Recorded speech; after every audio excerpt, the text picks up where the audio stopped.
everyone. Tonight, we're stepping into the brutal and awe-inspiring world of the Assyrian foot soldier, a life of relentless discipline, bloody conquests, and the shadow of empires that shook the ancient world, from the battlefields of Ashurbanipal's reign to the mysterious fall of Nineveh and the opulent palaces of Assyrian kings.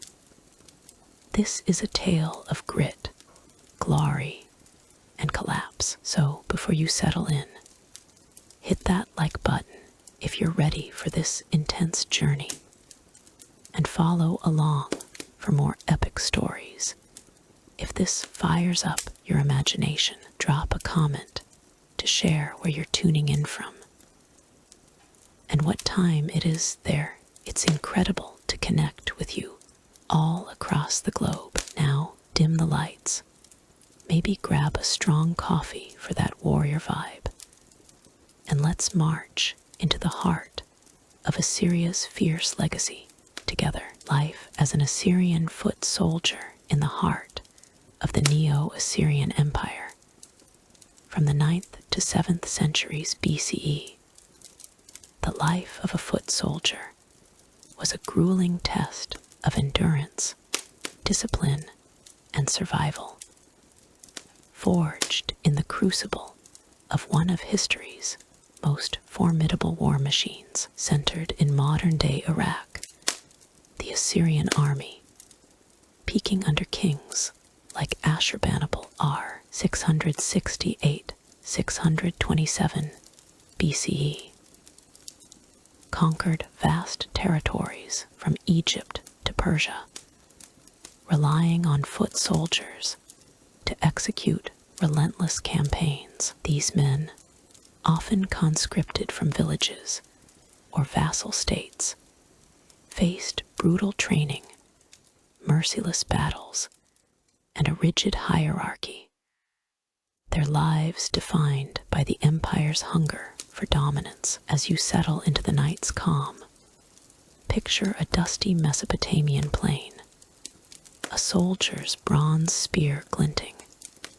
the air heavy with sweat and fear. Life as an Assyrian foot soldier was a brutal ordeal, their story etched in blood and clay. Let's march into their world, where survival was a daily battle, and every step served the empire. Assyrian foot soldiers, the backbone of an army numbering up to 50,000 at its peak, were drawn from diverse groups: farmers, captives, or mercenaries. As cuneiform records from Nineveh's archives note, you're there, a recruit from a Tigris village, your hands calloused, the air thick with drill commands. Training was ruthless. Soldiers marched 30 miles daily, carrying 40-pound kits of spears, shields, and armor. As reliefs from Nimrod depict, failure meant flogging or worse. As Ashurbanipal's annals detail, discipline was ironclad, with officers enforcing loyalty to the king, their oaths sealed in blood rituals. As tablets from 670 BCE show, battles were a crucible of chaos. Soldiers faced enemies like the Elamites or Egyptians in phalanxes, wielding bronze-tipped spears and wicker shields. As Lachish reliefs illustrate, you're there, the clash deafening, arrows raining, the air choking with dust. Siege warfare, a hallmark of Assyrian tactics, demanded scaling walls or enduring starvation sieges. As the 701 BCE siege of Jerusalem in Sennacherib's records describes, casualties were high up to 30% in major battles. Per archaeological estimates, yet retreat was suicide, punished by impalement. As Ashurbanipal's inscriptions warn, daily life was relentless. Soldiers lived in mud brick camps, eating barley rations and watered wine, often supplemented by looted grain. As Nimrod tablets note, "You're there, your bedroll thin, the air cold with desert night, disease like dysentery, killed as many as combat," with mass graves found near Nineveh's walls from 650 BCE. Loyalty to the king was paramount. Disloyalty meant execution, often public, as reliefs from Khorsabad depict. Yet rewards for valor, land, or silver offered rare hope, as royal decrees record. The psychological toll was immense. Soldiers witnessed atrocities, mass deportations, or flayings, ordered to break enemies. As Ashurbanipal's reliefs of Elams fall in 647 BCE show, "You're there, the screams haunting, your spear heavy, the air thick with dread." Propaganda, like palace carvings glorifying the king, kept morale high. But fear of divine wrath from gods like Ashur drove obedience. As temple texts note, a soldier's life expectancy was low, often under 30 years due to war and hardship, per skeletal remains from Ashur. The army's diversity was its strength and weakness. Conscripts from conquered lands, like Judah or Urartu, brought skills but risked rebellion. As 7th century revolts in Babylonian records show, "You're there, a foreign recruit, your loyalty questioned, the air tense with mistrust." Elite units, like the King's Guard, wore iron scale armor, while foot soldiers made do with leather. As Nimrod finds confirm, this disparity bred resentment. Yet the army's might crushed dissent, as annals boast. Why wouldn't you last a day? The physical strain marching under Mesopotamia's sun, fighting without rest broke bodies. As mass graves suggest, discipline demanded unflinching obedience. Hesitation meant death. As inscriptions warn, modern sensibilities would falter against the brutality, flaying enemies or burning villages. As reliefs depict, "You're there, your stomach turning, the air heavy with blood, your resolve crumbling." The Assyrian foot soldier's life, though brutal, built an empire. Their marches and massacres, recorded in clay, shaped the Near East, their legacy enduring in ruins and texts. Now let's turn to the conquests of Ashurbanipal, where this war machine reached its zenith. Its victories carved in stone and terror. The conquests of Ashurbanipal in the 7th century BCE. Ashurbanipal R. 668-627 BCE. The last great king of the Neo-Assyrian Empire wielded a war machine that stretched from Egypt to Elam, cementing his name as a conqueror whose campaigns reshaped the ancient Near East. Ruling from Nineveh, his conquests driven by a disciplined army and ruthless strategy crushed rebellions, expanded borders, and filled palaces with tribute.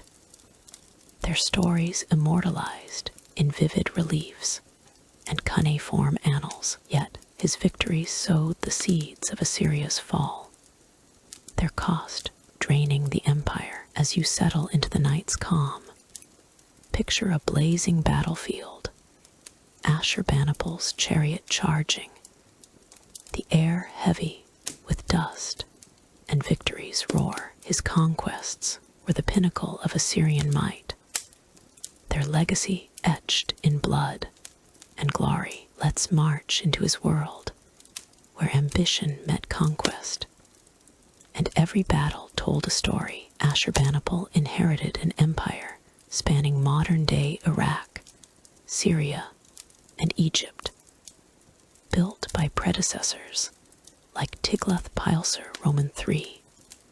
As palace records note, you're there, his court gleaming, scribes recording triumphs, the air thick with incense. His early reign focused on Egypt, conquering Memphis in 671 BCE after defeating Pharaoh Taharka. As the annals of Ashurbanipal detail, his army with 50,000 soldiers used iron weapons and siege towers, overwhelming Egyptian defenses. As Tani's reliefs depict, looted gold filled Nineveh's coffers, but rebellions persisted, draining resources.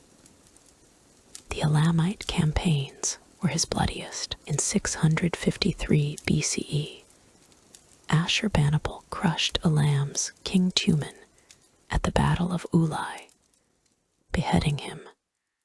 As reliefs from Nineveh's southwest palace show, you're there, the river red with blood, soldiers cheering, the air choking with death. By 647 BCE, he sacked Susa, Elam's capital, deporting 20,000 people and destroying temples.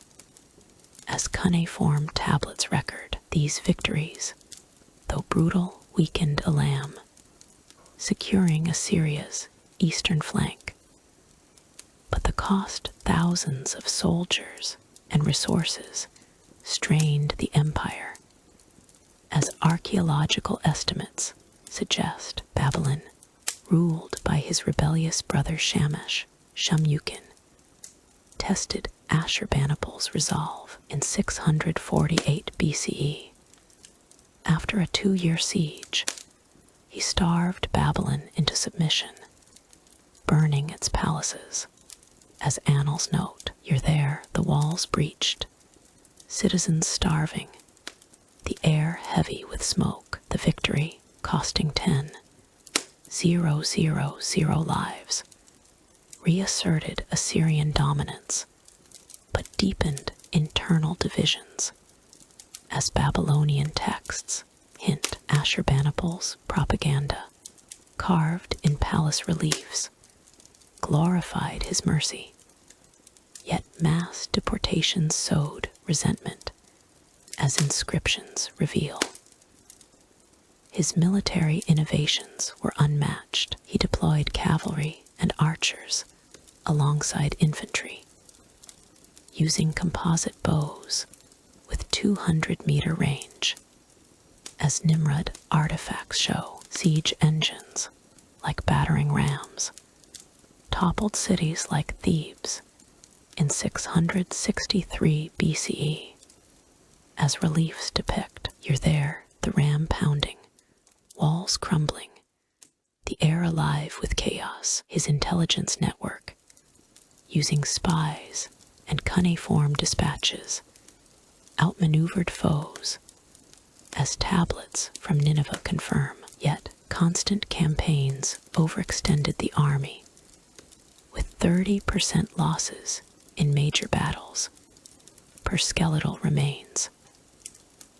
Ashurbanipal's conquests brought wealth, but fragility. Gold from Egypt and ivory from Elam adorned his palace, as excavations note. But vassal revolts Judah in 640 BCE, per biblical accounts, drained reserves. You're there, the treasury gleaming, yet whispers of rebellion linger. the air tense with unrest, his reliance on terror-flaying enemies. As reliefs, show kept control, but alienated allies. As Elamite texts lament, by his death in 627 BCE, the empire was overstretched, its fall looming, as chronicles suggest. His legacy endures in his conquest scale. Egypt's fall reshaped the Nile's politics. Elam's destruction secured Mesopotamia, and Babylon's submission delayed rebellion. As annals boast, his library at Nineveh, with 30,000 tablets, preserved knowledge, now studied in museums, yet mysteries linger. Why did his successors fail so swiftly? A 7th century relief, found in 1850, shows an unknown campaign. Its details lost. You're there, the carving faded, the air thick with questions, the riddle unanswered. Ashurbanipal's conquests, though glorious, stretched Assyria thin, their cost paving the way for Nineveh's fall. Now let's turn to that mysterious collapse, where the empire's capital vanished in flames, its secrets buried in ash. The mystery of Nineveh's fall in the 7th century BCE. Nineveh, the glittering capital of the Neo-Assyrian Empire in modern-day Iraq, stood as a colossus of the ancient world.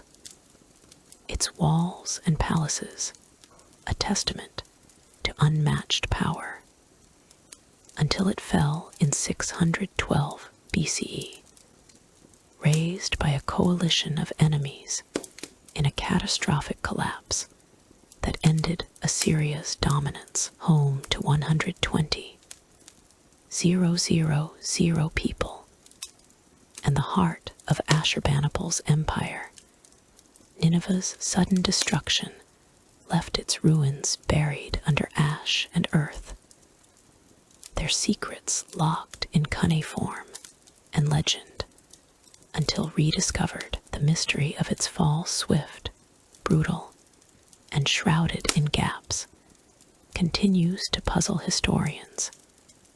Its story, one of hubris and vengeance. As you settle into the night's calm, picture a city ablaze under a vengeful siege, an archaeologist's spade uncovering a shattered tablet, the air heavy with smoke and enigma. Nineveh's fall was the end of an era, its mystery etched in ruins. Let's drift into its world, where empire met oblivion, and every fragment holds a clue. Nineveh, sprawling across 750 hectares on the Tigris River, was fortified by 15 gates and 7-mile-long walls.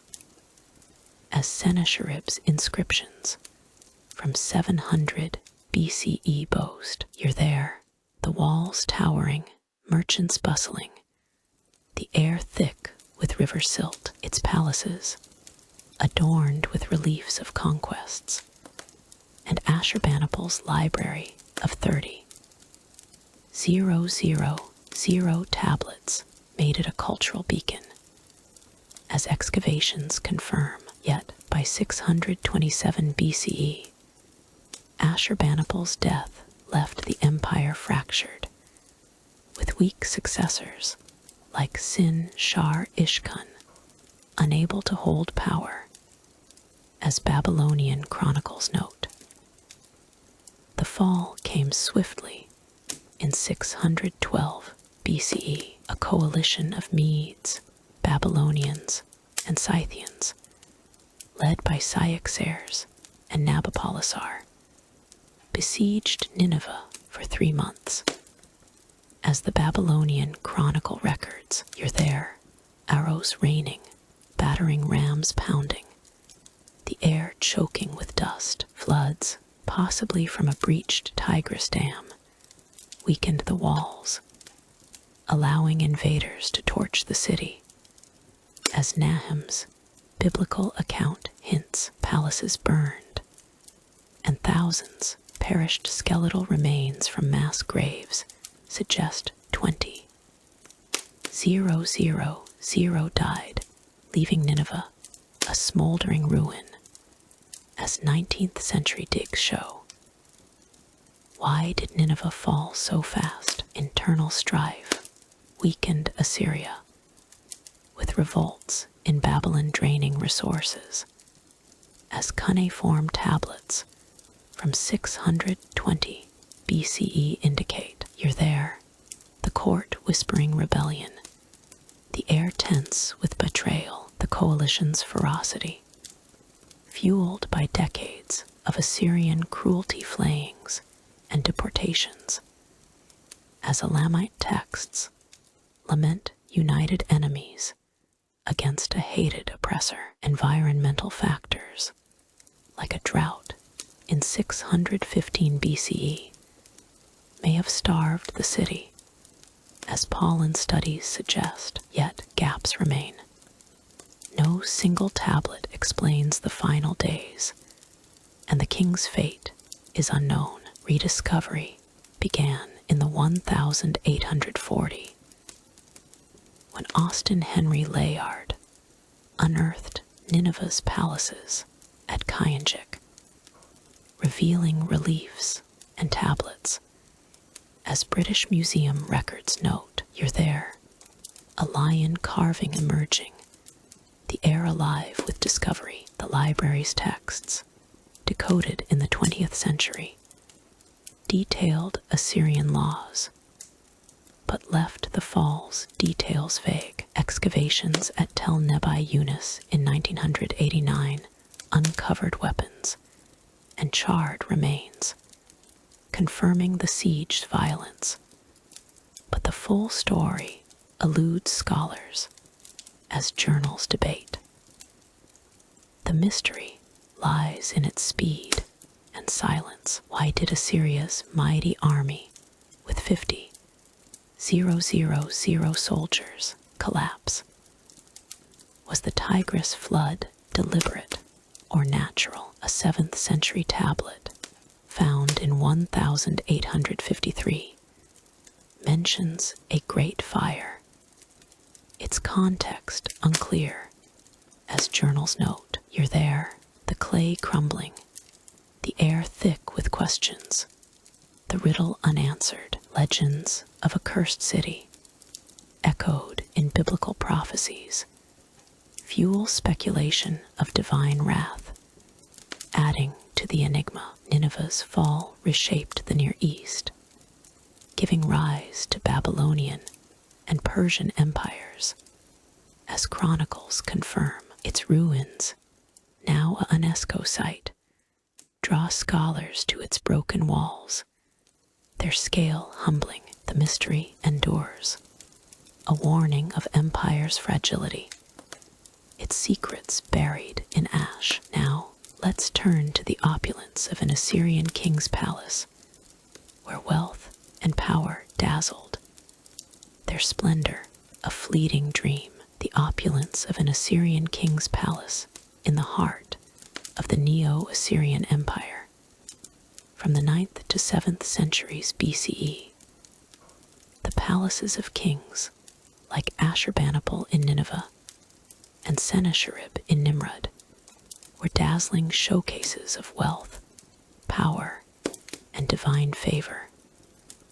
Their halls adorned with treasures that awed subjects and rivals alike. These sprawling complexes in modern-day Iraq housed royal courts, vast libraries, and sacred rituals, their opulence reflecting Assyria's conquest-driven riches. Buried after the empire's fall, their ruins revealed through 19th century excavations offer a glimpse of grandeur lost to time. As you settle into the night's calm, picture a palace gleaming with gold, a king's throne towering, the air heavy with incense and majesty. The Assyrian king's palace was a monument to empire, its splendor etched in stone and luxury. Let's drift into its world,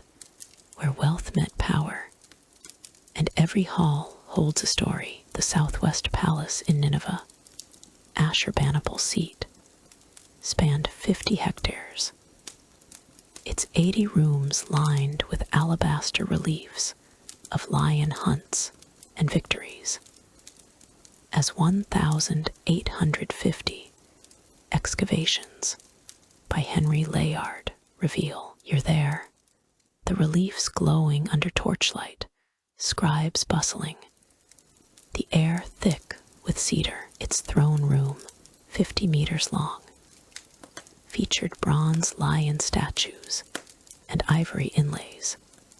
As British Museum artifacts show, the palace's gardens, possibly the Hanging Gardens, used aqueducts to water exotic plants. As Sennacherib's texts from 700 BCE boast, their engineering rivaling Egypt's. Nimrod's Northwest Palace, built by Ashurnasirpal Roman II, R. 883-859 BCE, dazzled with 200 rooms, its walls carved with winged jennies and war scenes. As Layard's 1,845 digs confirm, you're there, the carvings vivid, a banquet's music echoing, the air warm with wine, gold, and silver vessels, found in 1989 at Nimrod's Queen's Tombs, held 10 kilograms of jewelry, their craftsmanship stunning. The palace's 10-meter-high Lamashu statues, human-headed bulls, guarded gates, symbolizing divine protection, as inscriptions note.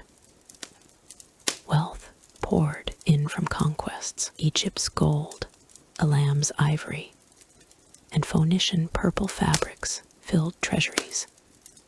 As Ashurbanipal's annals record, you're there, a tribute caravan unloading, the air glittering with riches. Banquets served peacock and gazelle, with 574 guests at Ashurnasirpal's feast in 879 BCE.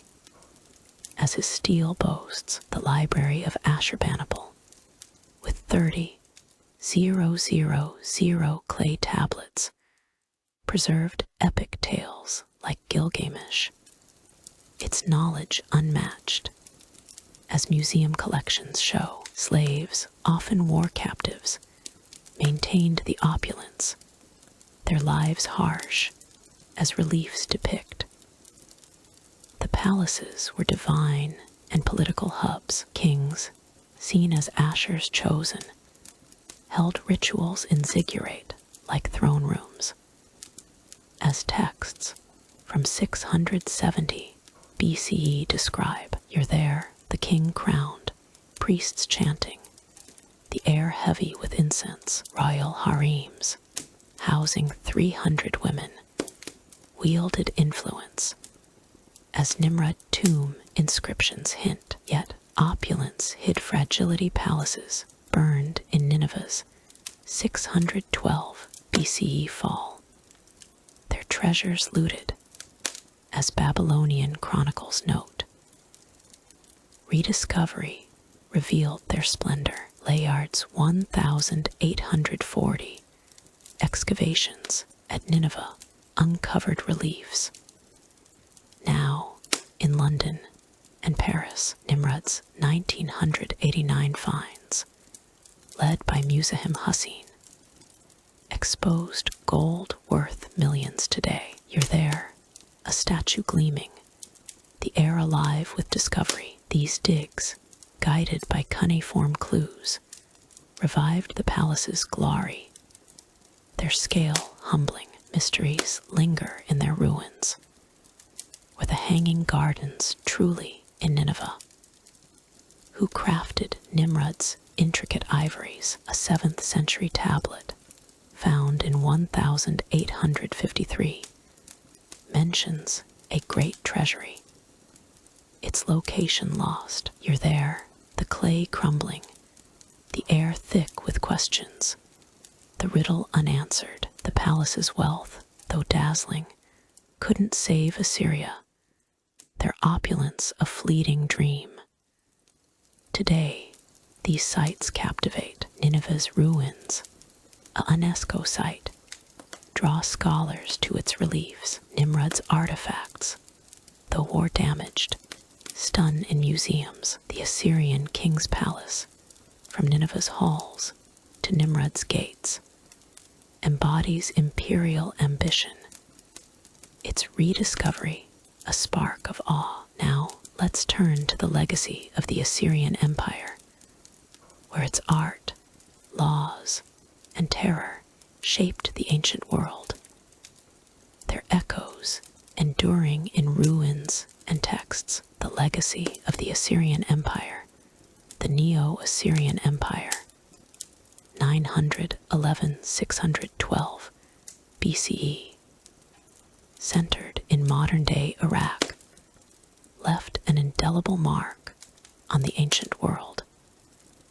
Its influence, stretching from its fearsome military tactics and legal codes to its stunning art and administrative innovations, from the conquests of Ashurbanipal to the libraries of Nineveh.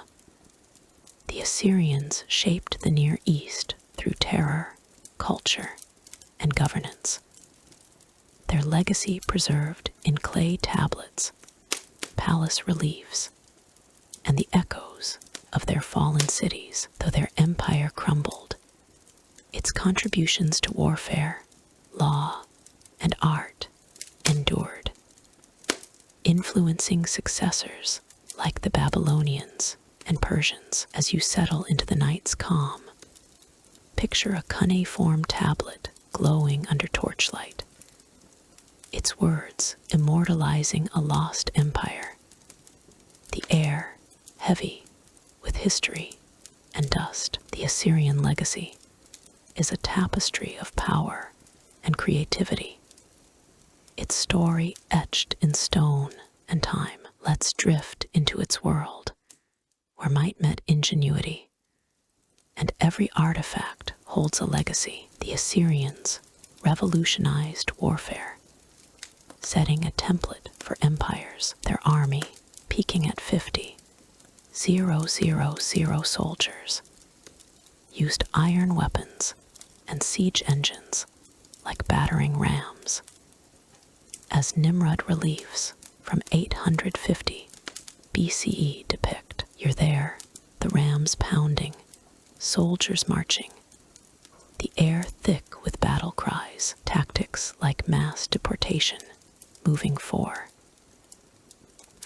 million people, per Ashurbanipal's annals, reshaped conquered lands, as seen in Israel's exile in 722 BCE. This strategy, detailed in 7th century tablets, influenced Persian and Roman methods, their efficiency unmatched. Their legal and administrative systems were groundbreaking. The Assyrian king, seen as Ashur's divine agent, enforced laws recorded on tablets, like the Middle Assyrian laws from 1076 BCE, covering trade and marriage. You're there, a scribe etching laws, the air warm with clay dust. Provincial governors, managing 20 regions from Egypt to Elam, used cuneiform dispatches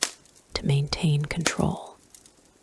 As Nineveh archives show, this bureaucracy, with tax systems and census records, inspired Babylonian governance. As chronicles note, Assyrian art, carved in palace reliefs, was a propaganda masterpiece. The Southwest Palace in Nineveh, with 2 kilometers of alabaster carvings, glorified kings with scenes of lion hunts and victories, as 1,850 excavations by Henry Layard reveal. You're there, the reliefs vivid, a courtier awestruck, the air heavy with cedar. These artworks, blending realism and symbolism, influenced Persian reliefs at Persepolis, their style enduring in museum collections. The 30,000 tablet library of Ashurbanipal preserved epics like Gilgamesh, shaping literary traditions. As British Museum finds confirm, their terror tactics, though brutal, left a cultural imprint. Flayings and impalements, depicted in lackish reliefs from 701 BCE, intimidated foes. As Elamite texts lament, you're there, the screams chilling, the air thick with fear. This psychological warfare, detailed in annals, was adopted by later empires. Its legacy, one of dread, yet their cruelty sparked rebellions, like Babylon's in 652 BCE, hastening Assyria's fall, as chronicles suggest. The empire's engineering feats were monumental. Aqueducts, like Sennacherib's at Jerwin, carried water 50 miles, irrigating Nineveh. As 700 BCE inscriptions boast, you're there, the water flowing, engineers marveling, the air cool with mist. These systems, supporting urban populations, influenced Roman aqueducts. Their design studied today. The Hanging Gardens, possibly in Nineveh, remain a legendary marvel, their existence debated in journals. Mysteries linger in their legacy. Why did their successors fail to maintain their systems? What lost texts lie buried in Nineveh? A 7th century tablet found in 1870 hints at an unknown law code, its details vague. You're there, the clay fragile, the air thick with questions, the riddle unanswered. Legends of a hidden Assyrian archive fuel dreams of undiscovered knowledge, adding to their allure.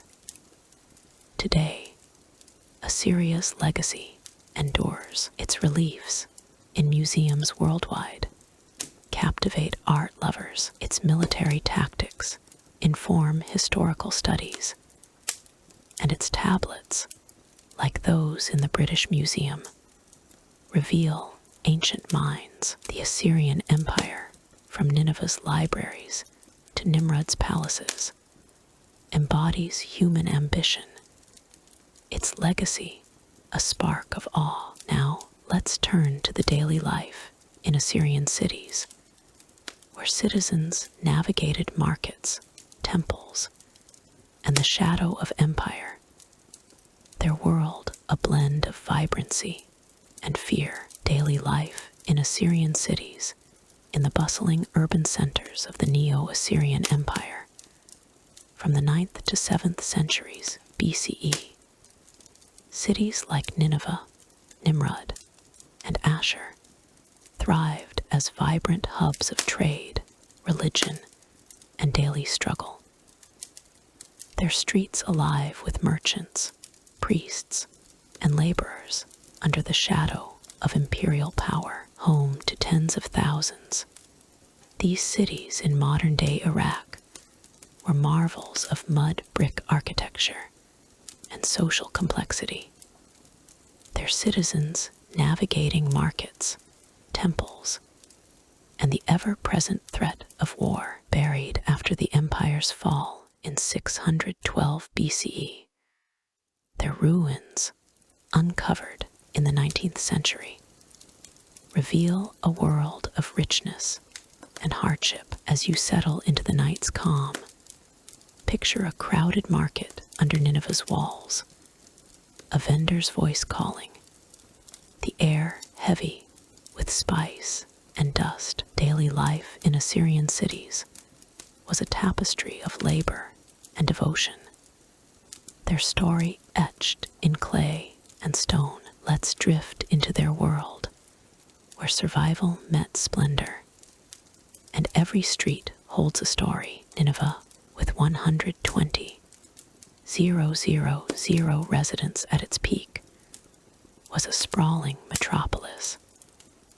Its 7-mile walls enclosing palaces and ziggurats, as Sennacherib's inscriptions from 700 BCE describe. You're there, the streets teeming, a weaver's loom clacking, the air warm with Tigris breeze. Markets bustled with barley, dates, and Phoenician cloth, as tablets from 650 BCE note artisans crafted bronze tools and ivory carvings, their workshops thriving.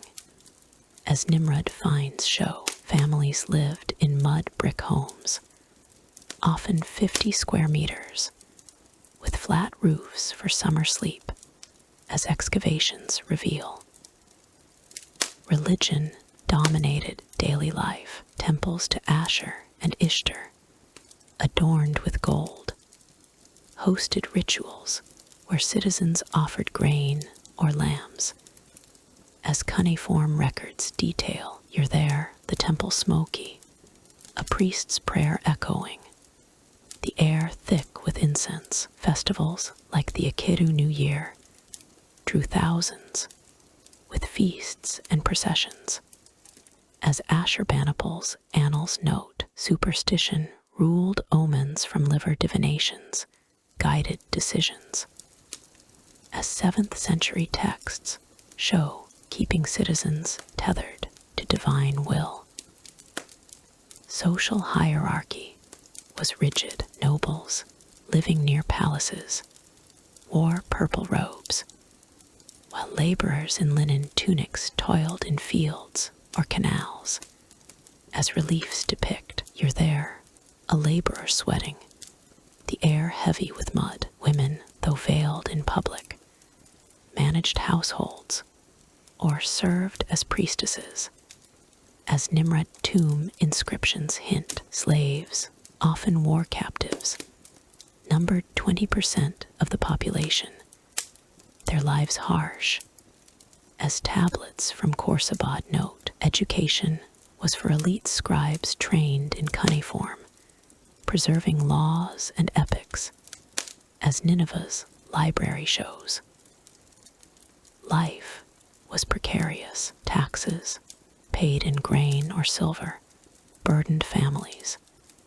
As 670 BCE records lament, you're there, a farmer counting barley, the air tense with debt. Disease like plague swept cities, with mass graves from 650 BCE found near Nineveh. Military conscription loomed. Men aged 1640 faced campaigns.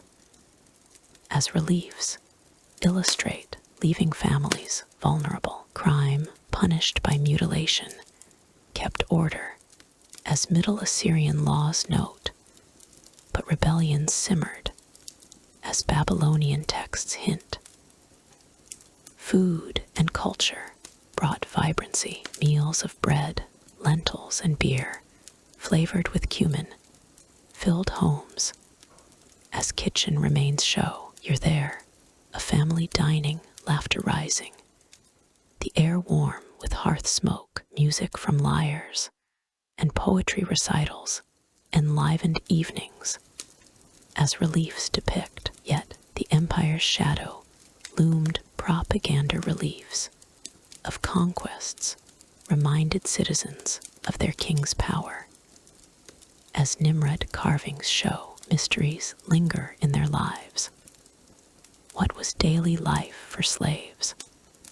Why did women's roles vary across cities? A 7th century tablet found in 1875, lists unknown festival rites, its details vague. You're there, the clay crumbling, the air thick with questions, the riddle unanswered. Legends of a hidden Assyrian market fuel dreams of lost archives, adding to their allure. Today, these cities' ruins captivate. Nineveh's gates, excavated in the 1840, draw scholars. Nimrod's artifacts, though damaged, stun in museums. Daily life in Assyrian cities, from markets to temples, reflects human resilience. Its rediscovery, a spark of awe. Now, let's turn to the Assyrian war machine, where engineering and terror forged an empire. Its legacy, carved in iron and fear. The Assyrian war machine from the 9th to 7th centuries BCE. The Neo-Assyrian Empire's war machine was a relentless force, a blend of brutal efficiency, innovative engineering, and psychological terror that carved an empire across the Near East, from Egypt to Persia. Centered in modern-day Iraq. This military juggernaut, peaking under kings like Ashurbanipal and Sennacherib, relied on disciplined soldiers, advanced siege technology, and fear tactics to dominate foes. Its legacy etched in battle-scarred reliefs and cuneiform records. Though it fell in 612 BCE, its methods shaped warfare for centuries. As you settle into the night's calm, picture a siege tower looming over a city's walls, the clash of iron echoing, the air heavy with dust and dread. The Assyrian war machine was an engine of conquest, its story forged in blood and innovation. Let's march into its world, where technology met terror, and every battle left a mark. The Assyrian army, numbering up to 50,000 at its height, was a diverse force of infantry, cavalry, and charioteers, drawn from Assyrian heartlands and vassal states like Judah or Urartu. As Nineveh's archives note, you're there, spears glinting, horses snorting, the air thick with tension. Infantry, armed with iron-tipped spears and composite bows with a 200-meter range, formed phalanxes as Lachish reliefs from 701 BCE depict. Cavalry, introduced by Tiglath-Pileser III, outflanked enemies, while chariots, with spiked wheels, crushed lines, as Nimrod carvings show. Siege warfare was their hallmark, battering rams, some 10 meters long, breached mud brick walls, as Sennacherib's siege of Lachish illustrates. You're there, the ram pounding, defenders screaming, the air choking with debris. Siege towers, depicted in Khorsabad reliefs, allowed archers to rain arrows, while sappers tunneled under fortifications. As 7th century tablets describe, these tactics, used in the 671 BCE conquest of Memphis, ensured swift victories, though losses reached 30% in major sieges, per archaeological estimates. Engineering underpinned their success. Ironworking, refined by 800 BCE, produced swords and armor superior to bronze. As Nimrod forges reveal, you're there, the forge glowing, smiths hammering, the air hot with sparks. Mobile bridges, built from pontoons, crossed rivers like the Euphrates. As Ashurbanipal's annals note, the Jerwin Aqueduct, built in 700 BCE, supplied water for campaigns. Its 50-mile span a marvel. As inscriptions boast, these innovations, copied by Persians, set a standard for military logistics. Terror was a weapon, flayings, impalements, and mass deportations for 5 million moved per annals broke enemy morale, as Elamite texts from 647 BCE lament. You're there, the screams piercing, the air thick with fear, reliefs glorifying atrocities, like Ashurbanipal's Elamite executions, were propaganda tools, displayed in palaces to intimidate vassals. As Nineveh finds show, this psychological warfare, though effective, fueled hatred, sparking rebellions like Babylon's in 652 BCE.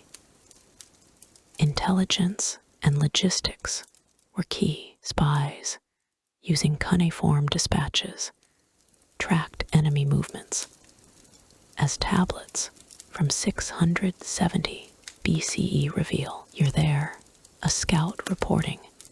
The air tense with secrets, supply chains, with grain and water hauled by mule trains, sustained armies across deserts. As Khorsabad records note, this coordination enabled campaigns like the 663 BCE sack of Thebes. But overextension strained resources. As skeletal remains suggest, mysteries linger in their methods. How were siege engines transported so efficiently? Why did some vassals remain loyal? A 7th century tablet, found in 1855, details an unknown weapon. Its design lost. You're there, the clay crumbling, the air thick with questions, the riddle unanswered. The war machine's collapse in 612 BCE, despite its might, remains a puzzle. Its legacy, one of awe and fear. Today, its influence endures. Assyrian tactics shaped Roman and Persian warfare. Their reliefs studied in museums. Nineveh's ruins, a UNESCO site, reveal their engineering. The Assyrian war machine, from rams to terror, embodies ruthless ambition.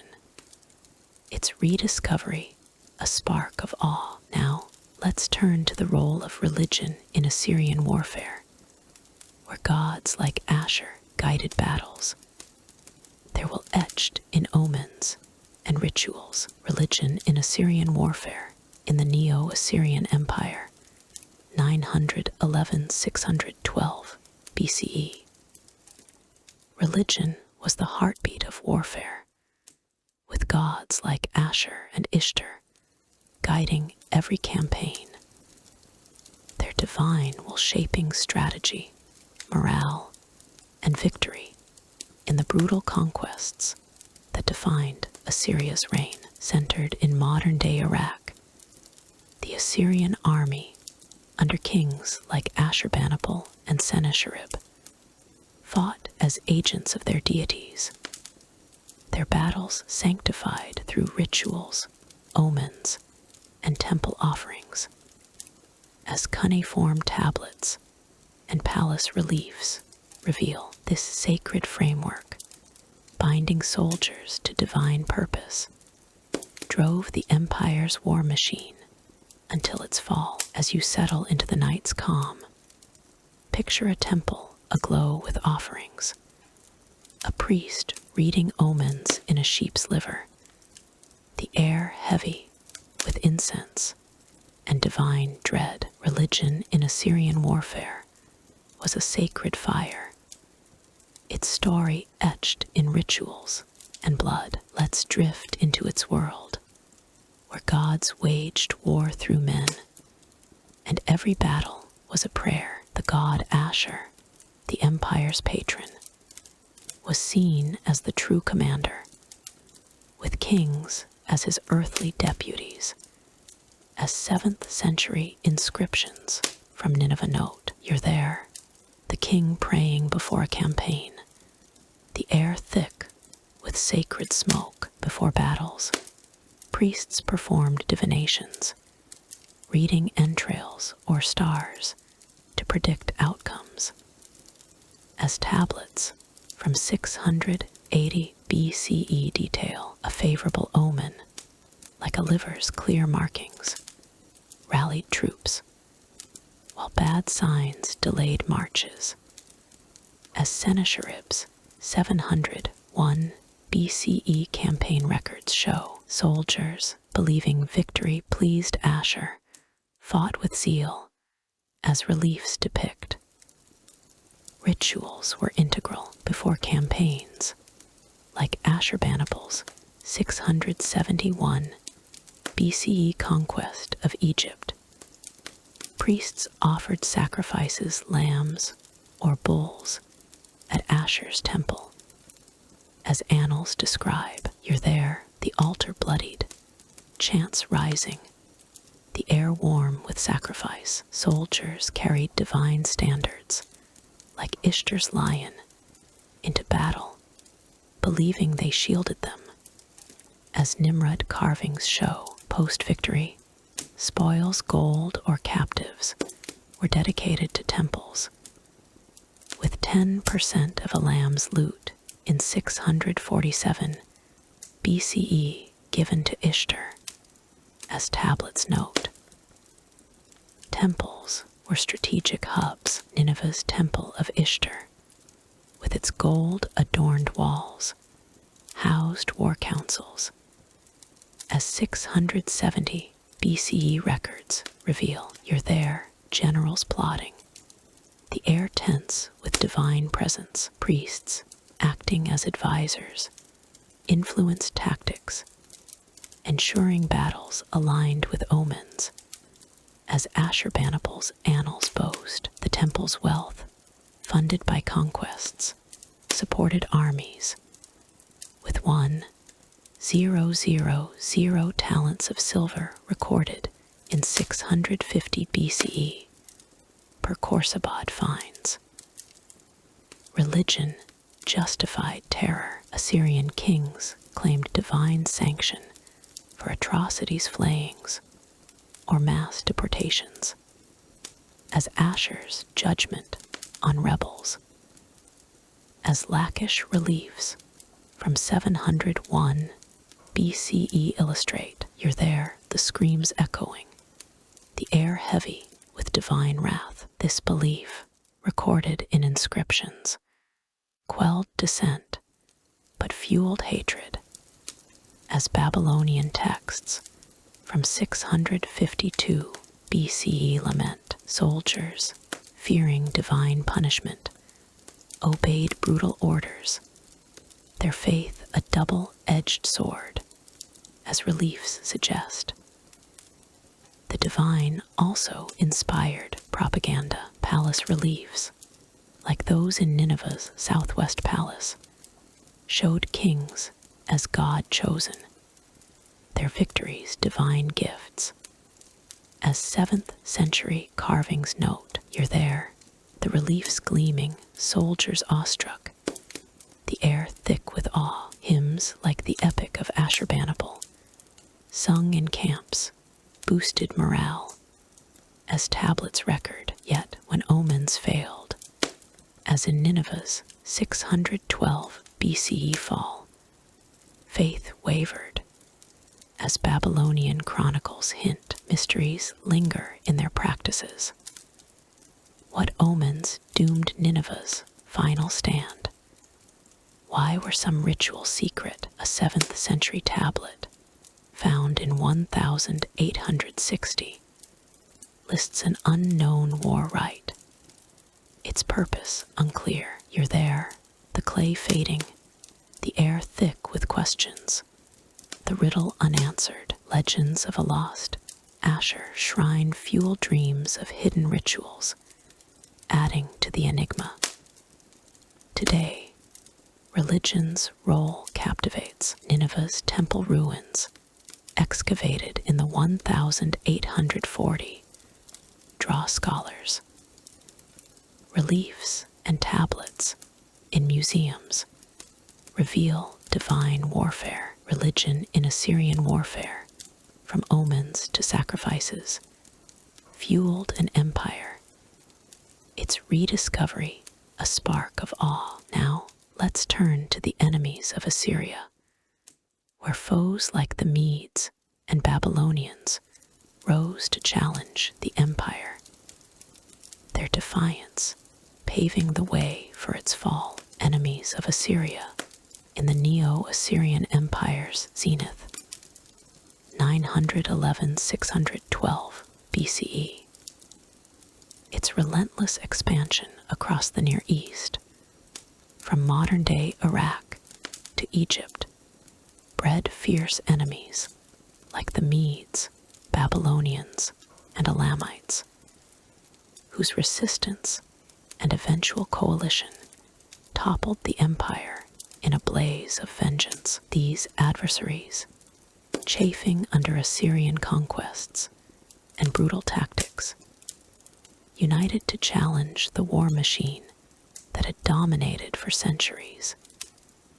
Their defiance, recorded in cuneiform chronicles and archaeological scars. The fall of Nineveh in 612 BCE marked their triumph, but their stories are ones of resilience and retribution. As you settle into the night's calm, picture a rebel army storming a city's gates, their torches blazing, the air heavy with defiance and dust. Assyria's enemies were sparks of resistance, their story etched in battles and ruins. Let's drift into their world, where courage met empire, and every clash holds a tale.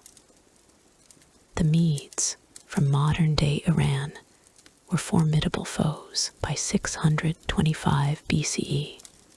Under King Cyaxares, they rebuilt their forces after earlier defeats, wielding iron swords and cavalry. As Herodotus' histories note, you're there, their horses charging, the air thick with battle cries. Their raids on Assyrian borders, like the 614 BCE sack of Ashur, weakened the empire. As Babylonian chronicles record, their alliance with Babylon, forged by 615 BCE, set the stage for Nineveh's siege. Their archers pivotal, as reliefs suggest. The Babylonians, long subjugated, rose under Nabopolassar, a former Assyrian governor turned rebel. By 626 BCE. He seized Babylon, rallying 20,000 troops. As cuneiform tablets detail, you're there, their spears gleaming, the air hot with rebellion. Their guerrilla tactics, attacking Assyrian garrisons, drained resources. As 620 BCE records show, their 612 BCE assault on Nineveh, alongside the Medes, razed the city, with 15,000 Babylonian soldiers involved. Per archaeological estimates, their vengeance, fueled by decades of deportations. Elam in southwest Iran resisted fiercely until its fall. King Tuman's 653 BCE stand at the Battle of Ulai ended in his beheading. As Ashurbanipal's reliefs depict, you're there, the river red, warriors fleeing, the air choking with blood. Elam's capital, Susa, was sacked in 647 BCE. Its 20,000 citizens deported. As annals note, yet Elamite archers joined the anti-Assyrian coalition by 612 BCE. Their knowledge of Assyrian tactics crucial, as tablets hint, their hatred rooted in prior humiliations. Smaller foes, like Judah and Urartu, harried Assyria. Judah's king Hezekiah rebelled in 701 BCE, fortifying Jerusalem. As Sennacherib's prism records, you're there, the walls holding, defiance rising, the air tense with hope, though crushed. Judah's resistance inspired later revolts. As biblical texts note, Urartu, in modern-day Turkey, raided northern borders. Their 8th century fortresses, like Tushpa, challenging Assyrian supply lines. As excavations show, Assyria's brutality flayings and mass executions. As Lachish reliefs illustrate united these enemies, deportations of 5 million people per annals bred resentment. As Elamite texts lament, you're there, families torn apart, the air heavy with grief. The coalition's success in 612 BCE, flooding Nineveh's walls, relied on shared rage, as the Babylonian chronicle details. Yet, why did these foes unite so late? A 7th century tablet, found in 1855, hints at a secret pact, its terms unclear. Rediscovery of their story came through 19th century digs. Layard's 1840 excavations at Nineveh uncovered reliefs of defeated foes. Their defiance, vivid Babylonian tablets, found in 1870, detailed the coalition's plans. Thrilling scholars, you're there, a carving emerging, the air alive with discovery. These finds, guided by chronicles, revived the enemy's legacy. Their resistance, a testament to courage. Their impact endures. The Medes and Babylonians birthed new empires, their tactics shaping Persian warfare. As Herodotus notes, their rebellion ended Assyrian dominance, reshaping the Near East. Mysteries linger. What sparked their alliance? A Median seal, found in 1900, bears an unknown symbol. Its meaning debated. You're there, the seal worn, the air thick with questions, the riddle unanswered. Today, their legacy captivates. Nineveh's ruins, a UNESCO site, tell of their triumph. The enemies of Assyria, from Medes to Babylonians, embody defiance. Their rediscovery, a spark of awe. Now, let's turn to the fall of other Assyrian cities, where Nimrud and Ashur met fates like Nineveh's. Their ruins whispering of collapse and mystery. The fall of other Assyrian cities, as the Neo-Assyrian Empire, 911–612 BCE, crumbled. Its great cities beyond Nineveh, Nimrud, Ashur, and Khorsabad in modern-day Iraq fell to the same relentless coalition of Medes, Babylonians, and their allies.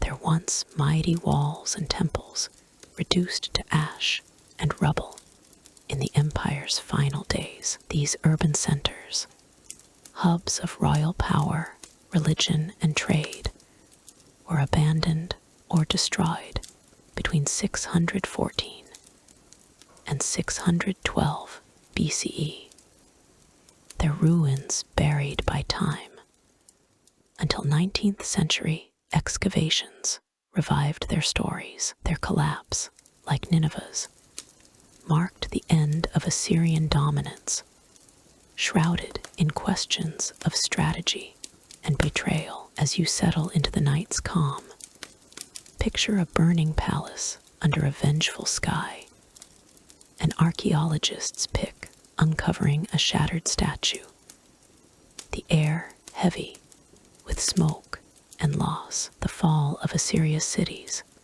was a cascade of ruin, their story etched in broken stone. Let's drift into their world, where empire met its end, and every ruin holds a tale. Nimrud, the empire's capital under Ashurnasirpal Roman II, R. 883-859 BCE, sprawled across 360 hectares. Its northwest palace, adorned with Lamashu statues and reliefs, as 1,845 excavations by Austin Henry Layard reveal. You're there, the palace gleaming, priests chanting, the air warm with Tigris breeze. In 614 BCE, the Medes sacked Nimrud, burning its palaces. As Babylonian chronicles note, evidence of fire found in 1989 digs, and mass graves with 5,000 skeletons suggest a brutal end. The city's 50,000 residents killed or fled. Its wealth, like 10 kilograms of gold jewelry, looted. As tomb finds show, Ashur, the empire's religious heart and first capital, thrived from 2000 BCE to 614 BCE. Its 15,000 residents worshipping at the temple of Ashur. As inscriptions note, you're there, the ziggurat towering, offerings burning, the air thick with incense. The Medes, led by Cyaxares, raised it in 614 BCE before joining Babylonians against Nineveh. As chronicles record, excavations in 1903 by Walter Andry uncovered charred temples and broken statues, confirming the siege's ferocity. With 2,000 dead per skeletal remains, the city's sacred role made its fall a symbolic blow, as texts lament. Khorsabad, built by Sargon Roman II, R. 721-705 BCE, was a short-lived capital. Its 300-hectare palace complex, housing 10,000 people. As reliefs depict, you're there, the walls vibrant, courtiers bustling, the air dusty with desert heat. Abandoned after Sargon's death in 705 BCE. It was looted during the empire's collapse by 612 BCE. As tablets suggest, Paul Emile Botta's 1,843 digs uncovered its 10-meter-high gates and reliefs. But signs of looting, no royal treasures, remained point to a chaotic end, with 1,000 skeletons found in collapsed structures. Why did these cities fall so swiftly? Weak leadership after Ashurbanipal's death in 627 BCE left them vulnerable. As cuneiform records note, you're there, the garrison's thin panic rising, the air tense with betrayal. Overstretched armies, depleted by campaigns like Egypt's in 671 BCE couldn't defend multiple fronts. As annals hint, environmental stress, like droughts in 620 BCE, weakened food supplies. As pollen studies show, the coalition's strategy targeting capitals like Ashur first crumbled Assyrian morale.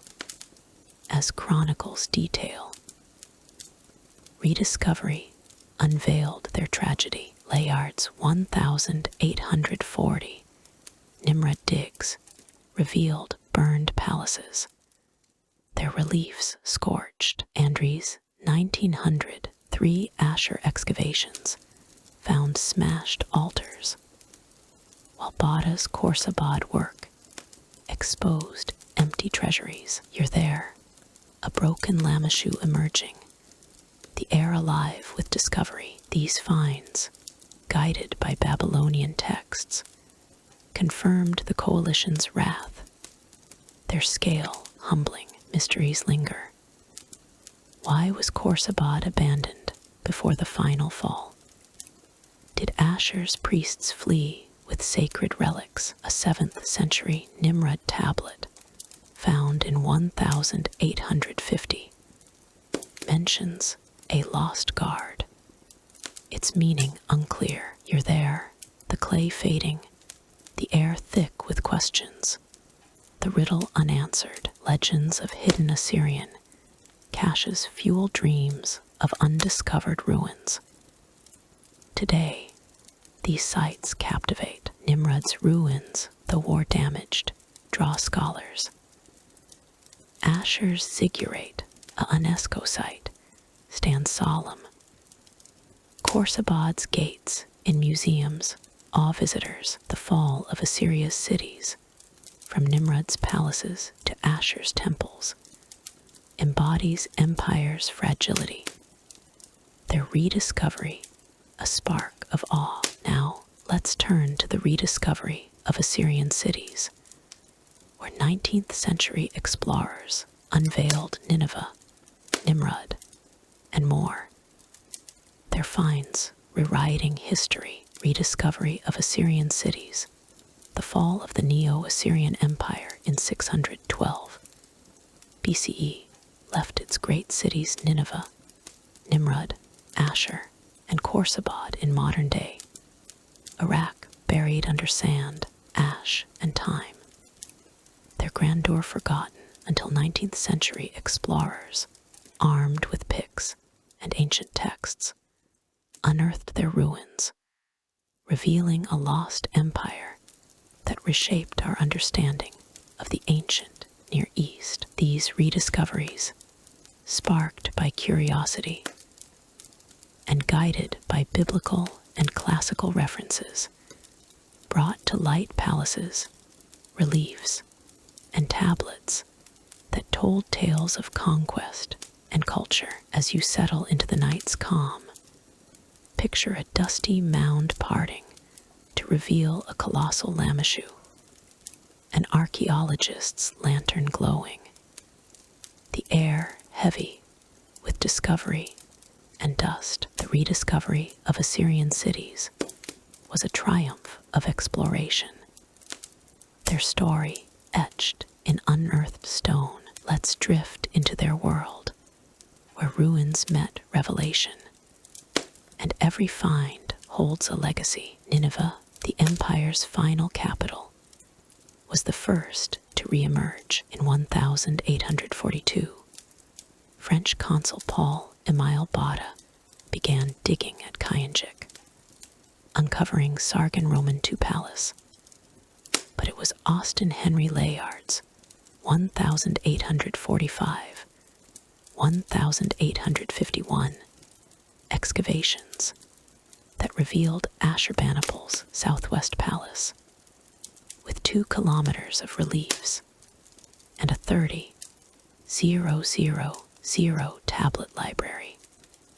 As British Museum records note, you're there, a lion relief gleaming, the air alive with awe, guided by biblical references to Nineveh's fall. Layard's finds, including the Epic of Gilgamesh, stunned scholars, confirming Assyria's might. Now a UNESCO site, Nimrud, the earlier capital of Ashurnasirpal Roman II, was rediscovered by Layard in 1845 at Tel Nimrud. His digs exposed the Northwest Palace, its Lamashu statues and war reliefs intact. As journals describe, you're there, a winged bull emerging, the air thick with history. The 1989 excavations by Muzahim Hussein uncovered queens' tombs with 10 kilograms of gold jewelry, their craftsmanship dazzling. These finds, sparked by local tales and Xenophon's Anabasis, revealed Nimrod's splendor. The war later damaged its ruins. Ashur, the empire's sacred heart, was unearthed by Walter Andry from 1903 to 1914 at Kalat Shirkat. His team found the Temple of Ashur and 2,000 cuneiform tablets. As German excavation logs note, you're there, a ziggurat rising, the air humming with discovery, guided by Assyrian inscriptions and biblical mentions. Andry's work confirmed Ashur's religious role. Its charred remains from the 614 BCE median sack a testament to its fall.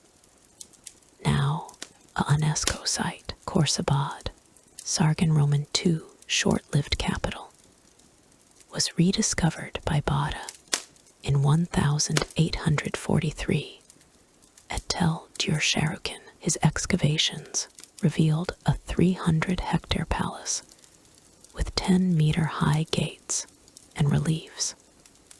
As French records detail, you're there, a carved warrior uncovered, the air heavy with dust. Victor places 1,850 digs, added statues, now in the Louvre. But looting left few treasures. As journals note, local Bedouin tales and cuneiform clues guided these finds, revealing a city abandoned by 705 BCE. The rediscovery process was arduous. Harsh deserts, political instability, and crumbling ruins challenged explorers. As Layard's memoirs lament, you're there, the sun blazing, picks striking, the air tense with effort. Cuneiform translations, aided by Henry Rawlinson's 1846 decipherment, unlocked chronicles, while local guides provided mound locations. As excavation logs show, these efforts revived Assyria's story, their finds filling museums. Mysteries linger in the ruins. Why were some tablets deliberately smashed? Where are Khorsabad's lost treasures? A 7th century Nineveh tablet, found in 1853, mentions a hidden hall. Its location unknown. You're there, the clay fragile, the air thick with questions, the riddle unanswered. Legends of unexcavated Assyrian cities fuel dreams of new finds, adding to their allure. Today, these sites captivate. Nineveh's reliefs draw scholars to Mosul. Nimrod's artifacts, though scarred, shine in museums. Ashur and Khorsabad, UNESCO protected, echo past glory. The rediscovery of Assyrian cities, from Nineveh's library to Nimrod's gold, unveils an empire's soul. Its revival, a spark of awe. Now let's turn to Assyrian art and architecture, where palaces and reliefs showcased power and beauty. designs enduring in stone and legacy. Assyrian art and architecture. The Neo-Assyrian Empire, 911–612 BCE, crafted a legacy of breathtaking art and architecture, with palaces in Nineveh, Nimrud, and Khorsabad in modern-day Iraq, showcasing the empire's wealth, power, and divine favor through colossal statues, intricate reliefs, and innovative engineering. These structures, designed to awe subjects and intimidate foes, blended beauty with propaganda.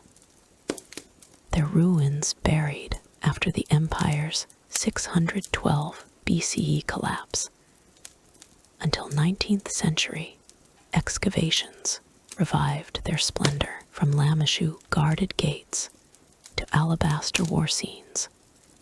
Assyrian art and architecture set a standard for ancient design. As you settle into the night's calm, picture a palace hall glowing with torchlit carvings, a sculptor's chisel ringing, the air heavy with cedar and majesty. Assyrian art and architecture were monuments to empire, their story etched in stone and craft. Let's drift into their world, where beauty met power, and every design holds a legacy. The Southwest Palace in Nineveh, Ashurbanipal's seat, spanned 50 hectares with 80 rooms, its walls lined with 2 kilometers of alabaster reliefs depicting lion hunts and battles.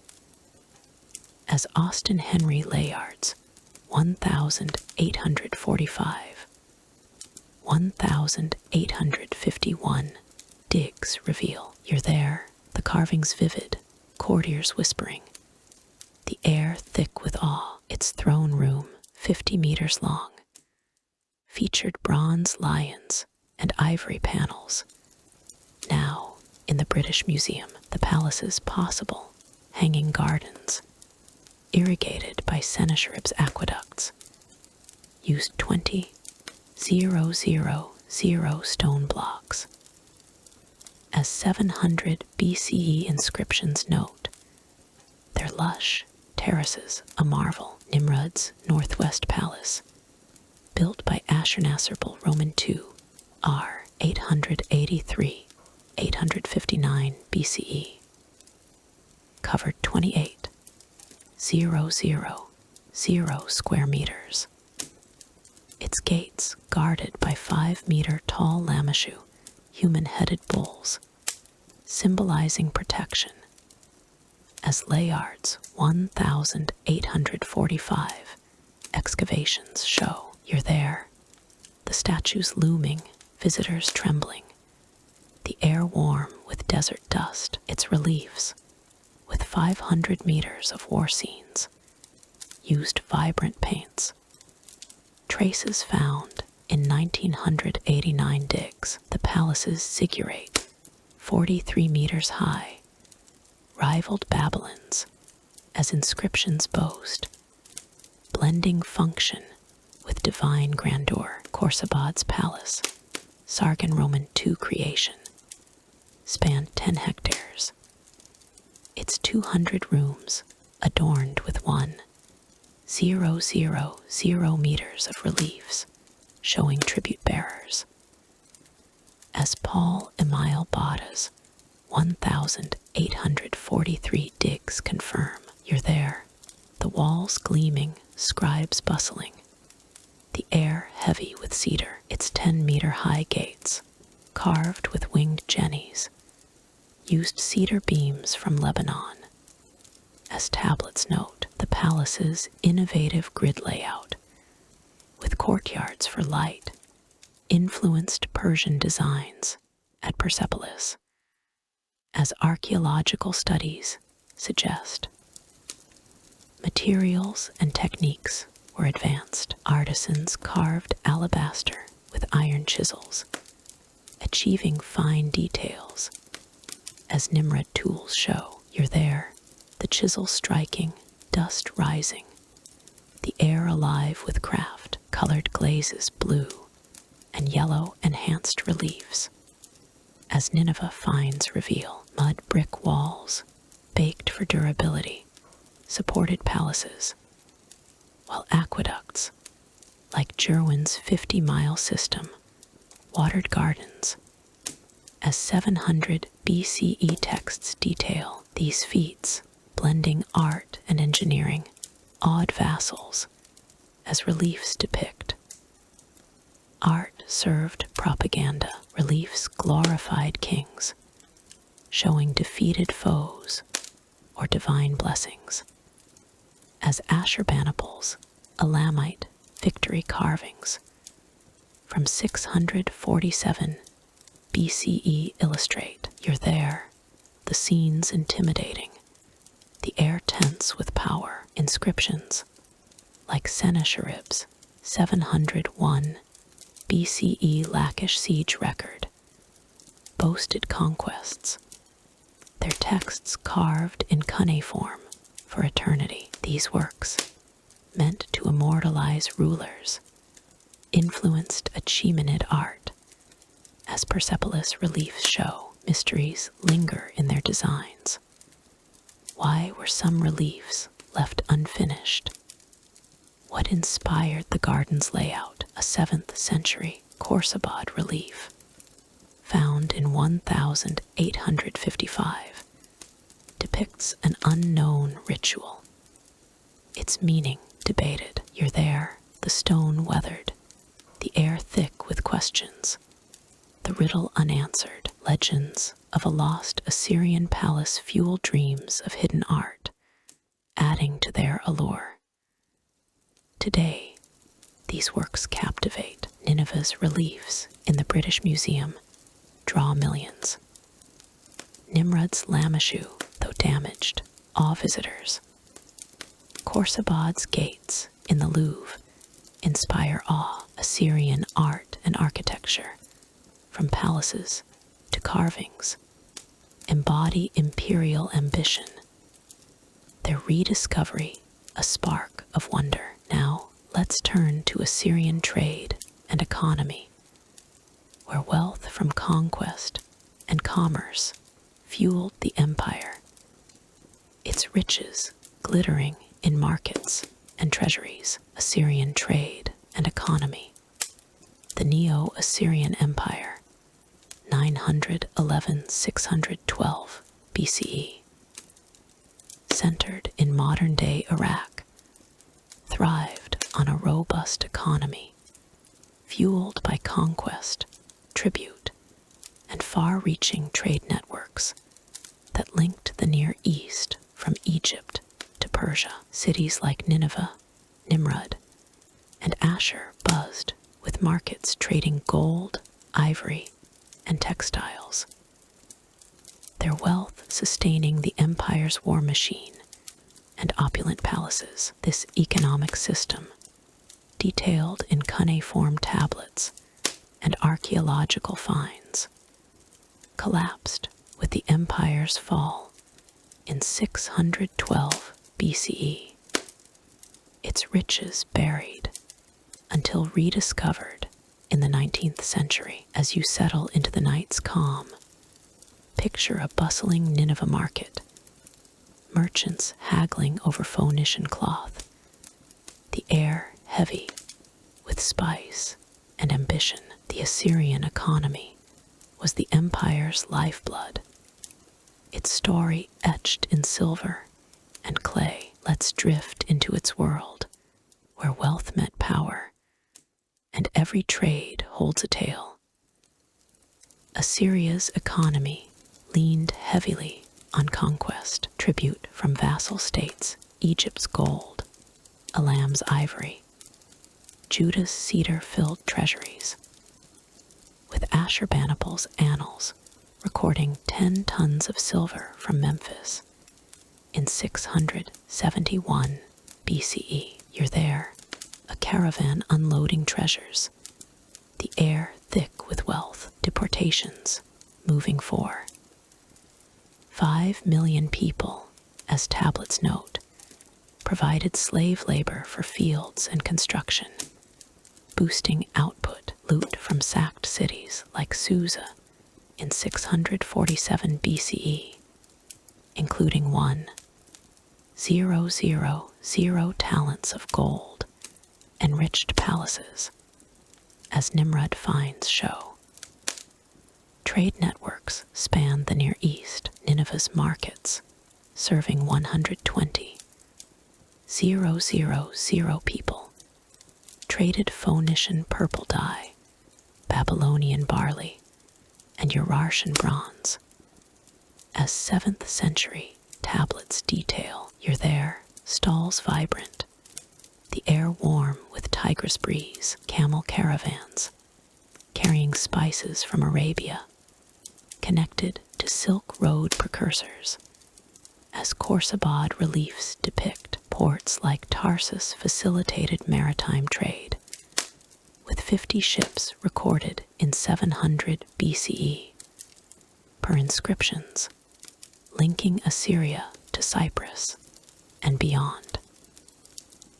Agriculture underpinned wealth. The Tigris and Euphrates valleys yielded barley and dates, irrigated by Sennacherib's Jerwin aqueduct, a 50-mile marvel. As 700 BCE texts boast, you're there, fields lush, farmers toiling, the air heavy with silt, taxes, often 20% of harvests, funded armies. As Nimrod tablets note, royal estates spanning 1,000 hectares used 5,000 laborers. Per Asher records, their surplus traded for luxury goods like lapis lazuli, found in 1989 Nimrod tombs. The economy was tightly controlled. Royal scribes tracked tribute and taxes on cuneiform tablets, with 10,000 recorded in Nineveh's archives. By 650 BCE, you're there, a scribe etching, the air dusty with clay, silver shekels, standardized at 8 grams, served as currency. As hoard finds confirm, merchants, often state-backed, operated under royal decrees, but private trade thrived. As contracts from Asher show, women, especially in elite families, managed estates.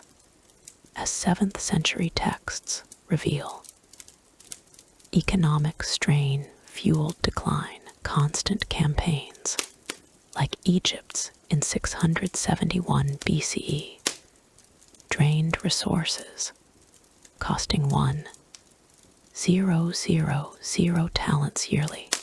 Per annals, you're there, the treasury thinning, merchants anxious, the air tense with debt. Droughts around 620 BCE, as pollen studies suggest, cut harvests, sparking unrest. Over-reliance on tribute made vassal rebellions, like Babylon's in 652 BCE, crippling.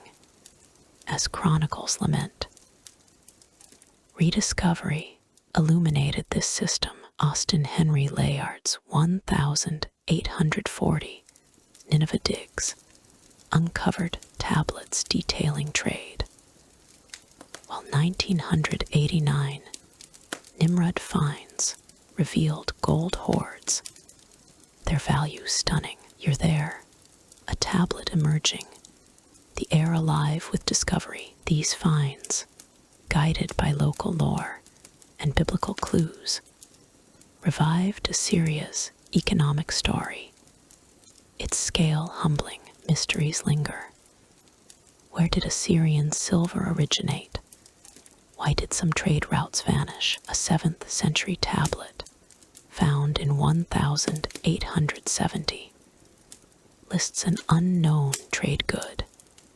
Its nature unclear. You're there, the clay crumbling, the air thick with questions. the riddle unanswered. Legends of a lost Assyrian market fuel dreams of hidden hoards. Today, these artifacts captivate. Nineveh's tablets in the British Museum draw scholars. Nimrod's gold, though war-torn, shines in exhibits. The Assyrian economy, from markets to tributes, fueled an empire. Its rediscovery a spark of awe. Now, let's turn to the role of women in Assyrian society, where queens, priestesses, and commoners shaped the empire, their lives etched in tablets and tombs. Women in Assyrian society in the Neo-Assyrian Empire, 911–612 BCE. Centered in modern-day Iraq, women from queens to commoners played vital yet varied roles, shaping the social, religious, and economic fabric of cities like Nineveh, Nimrod, and Ashur. While men dominated warfare and governance, women wielded influence as priestesses, estate managers, and royal advisors. Their lives documented in cuneiform tablets and tomb finds, though often constrained by patriarchal norms. Buried with the empire's fall in 612 BCE, their stories were revived through 19th century excavations. As you settle into the night's calm, picture a queen's seal gleaming in a palace, a weaver's loom humming, the air heavy with incense and resilience. Women in Assyrian society were pillars of strength, their story etched in clay and gold. Let's drift into their world, where power met duty, and every role holds a tale. Queens and noblewomen held significant sway. Queens like Nakia, wife of Sennacherib R. 705–681 BCE, advised kings and managed estates.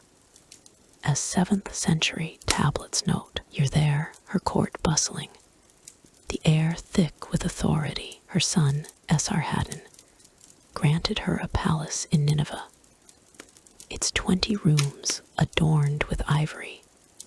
As excavations show, royal women, housed in harems of 300, influenced politics, with 10% of diplomatic letters from queens. Per Nineveh archives, tombs at Nimrod, found in 1989, held 10 kilograms of gold jewelry, revealing their wealth, as Muzahim Hussein's digs confirm. Priestesses were spiritual linchpins. High priestesses of Ishtar, like those in Ashur's temple, led rituals, their authority rivaling male priests. As 670 BCE texts detail, you're there, the temple smoky, her chants echoing, the air warm with offerings. They managed temple lands, yielding 1,000 tons of grain yearly. As tablets record, lower-ranking women served as votaries, dedicating lives to gods. Their roles inscribed on stelae, their influence ensured divine favor. Critical for campaigns like Ashurbanipal's in 671 BCE, common women, often veiled in public, managed households or worked as weavers, potters, or traders, as Nimrod reliefs depict. You're there, a loom clacking, the air dusty with wool. Contracts from 650 BCE show women owning property, with 5% of deeds in female names, a rarity for the era. Widows and daughters inherited land, managing 100-hectare estates. As Asher tablets note, yet laws were harsh. Adultery could mean mutilation. Per Middle Assyrian laws from 1076 BCE. Slaves, often war captives, faced grim lives, numbering 20% of Nineveh's 120,000 people. Many were women, working in palaces or fields. As Khorsabad tablets describe, you're there, their labor endless, the air heavy with toil. Some rose as concubines, gaining favor, as 7th century records hint, but most endured hardship, their lives undocumented, except in mass graves from 650 BCE. Women's roles in trade were notable. Market women in Nineveh sold textiles and beer, with 10% of trade contracts involving women. As tablets show, you're there, a stall vibrant, the air alive with haggling. Elite women like Nakia funded caravans, their seals on 7th century trade deals. Their economic clout, though limited, supported the empire's wealth. As Nimrod gold finds suggest, mysteries linger in their lives. Why were some priestesses' rituals secret?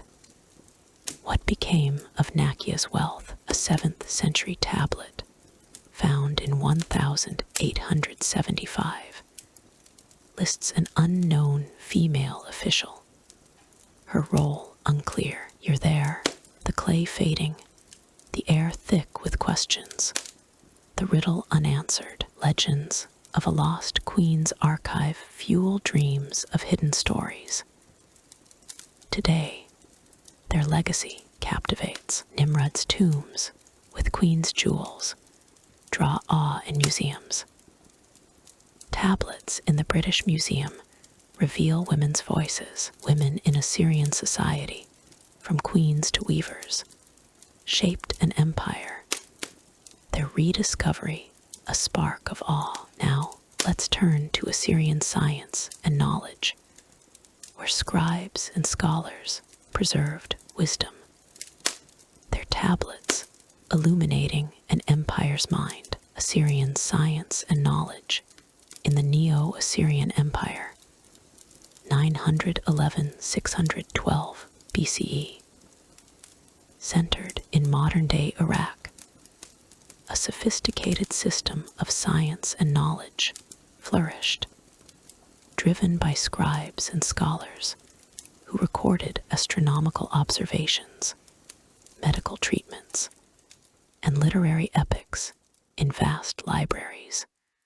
Particularly in Nineveh, these intellectual pursuits, rooted in the empire's quest for divine favor and practical governance, supported its military and administrative might. Their legacy preserved in cuneiform tablets unearthed in the 19th century. From star charts to healing rituals, Assyrian scholarship was a beacon of ancient wisdom. As you settle into the night's calm, picture a scribe etching a star map by lamplight, the air heavy with clay dust and curiosity. Assyrian science and knowledge were the empire's mind, their story etched in tablets and time. Let's drift into their world, where intellect met empire, and every text holds a discovery. The library of Ashurbanipal in Nineveh, housing 30,000 clay tablets by 650 BCE, was a pinnacle of knowledge. As Austin Henry Layard's 1,850 excavations reveal, you're there, shelves stacked with tablets, scribes whispering, the air thick with learning. Texts like the Epic of Gilgamesh and mathematical tables. Now, in the British Museum show literary and numerical mastery. Scribes, trained in cuneiform from age 10, recorded everything from omens to laws. Their schools in Nimrud producing 1,000 graduates yearly, as tablets note. Astronomy was advanced. Assyrian scholars tracked stars and planets, creating zodiac charts by 700 BCE. As Nineveh tablets detail, you're there, a priest astronomer gazing at the sky, the air cool with night. Their records predicted eclipses, like one in 669 BCE, guiding royal decisions. As Ashurbanipal's annals confirm these observations, using gnomons for timekeeping, influenced Babylonian astronomy, with 20% of tablets devoted to celestial data, per museum catalogs. Medicine blended science and ritual. Healers, or Asu, used herbs like cumin and surgical tools. As 7th century medical texts from Asher describe, you're there, a patient treated, the air sharp with herbal scent, treatments for fever or wounds, detailed on 500 tablets, included incantations to Ishtar, reflecting a mix of empirical and divine healing. Excavations at Nineveh found bronze scalpels, their precision rivaling modern tools, influencing Persian medical practices. Mathematics supported administration. Scribes used a base 60 system for tax calculations and land surveys. As Khorsabad tablets show, you're there, a scribe tallying grain, the air dusty with numbers. Tablets from 650 BCE detail geometric formulas for canal construction, like Sennacherib's 50-mile Jerwin aqueduct, a marvel of engineering. These methods, preserved in 1,000 mathematical texts, shaped Greek mathematics. As journals note, knowledge was practical yet sacred. Omens, read from sheep livers, guided military campaigns, with 2,000 omen texts catalogued by 670 BCE. As Nineveh archives reveal, you're there, a diviner slicing, the air tense with prophecy. Royal patronage funded scholars, with Ashurbanipal's library costing 500 talents per annals. This system, though elite, centralized knowledge, but its loss in 612 BCE scattered texts. As Babylonian chronicles lament, mysteries linger. What astronomical tools were used? Why were some medical texts secret? A 7th century tablet, found in 1860, lists an unknown star, its meaning debated. You're there, the clay crumbling, the air thick with questions, the riddle unanswered. Legends of a lost Assyrian observatory fuel dreams of hidden knowledge. Today, this legacy captivates. Nineveh's tablets in museums draw scholars. Assyrian astronomy and medicine inform historical studies. Assyrian science and knowledge, from star charts to remedies, illuminated an empire. Their rediscovery, a spark of awe. Now, let's turn to the decline of the Assyrian Empire, where internal strife and external foes unraveled its might. Their fall etched in ruins and texts. Decline of the Assyrian Empire. The Neo-Assyrian Empire 911–612 BCE. Once a colossus spanning modern-day Iraq, Syria, Egypt, and beyond, crumbled in a swift and dramatic decline. Its great cities Nineveh, Nimrud, Ashur falling to a coalition of enemies amid internal decay and overextension. By 612 BCE, the empire that had dominated the Near East through conquest and terror was reduced to ashes. Its collapse a mix of rebellion, weak leadership, and environmental strain. As cuneiform chronicles and archaeological scars reveal, the reasons for its rapid fall remain a subject of debate.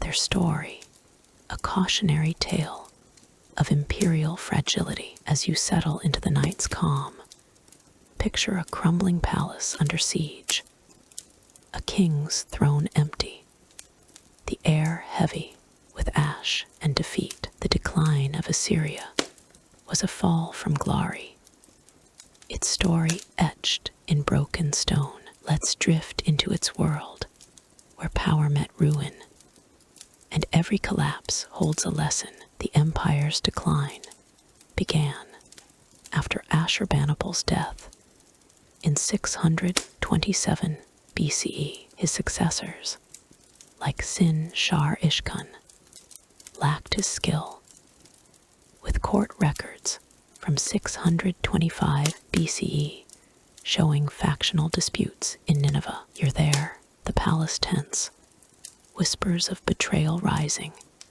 the air thick with unease, overextension from campaigns, like Egypt's in 671 BCE, drained resources, costing 1,000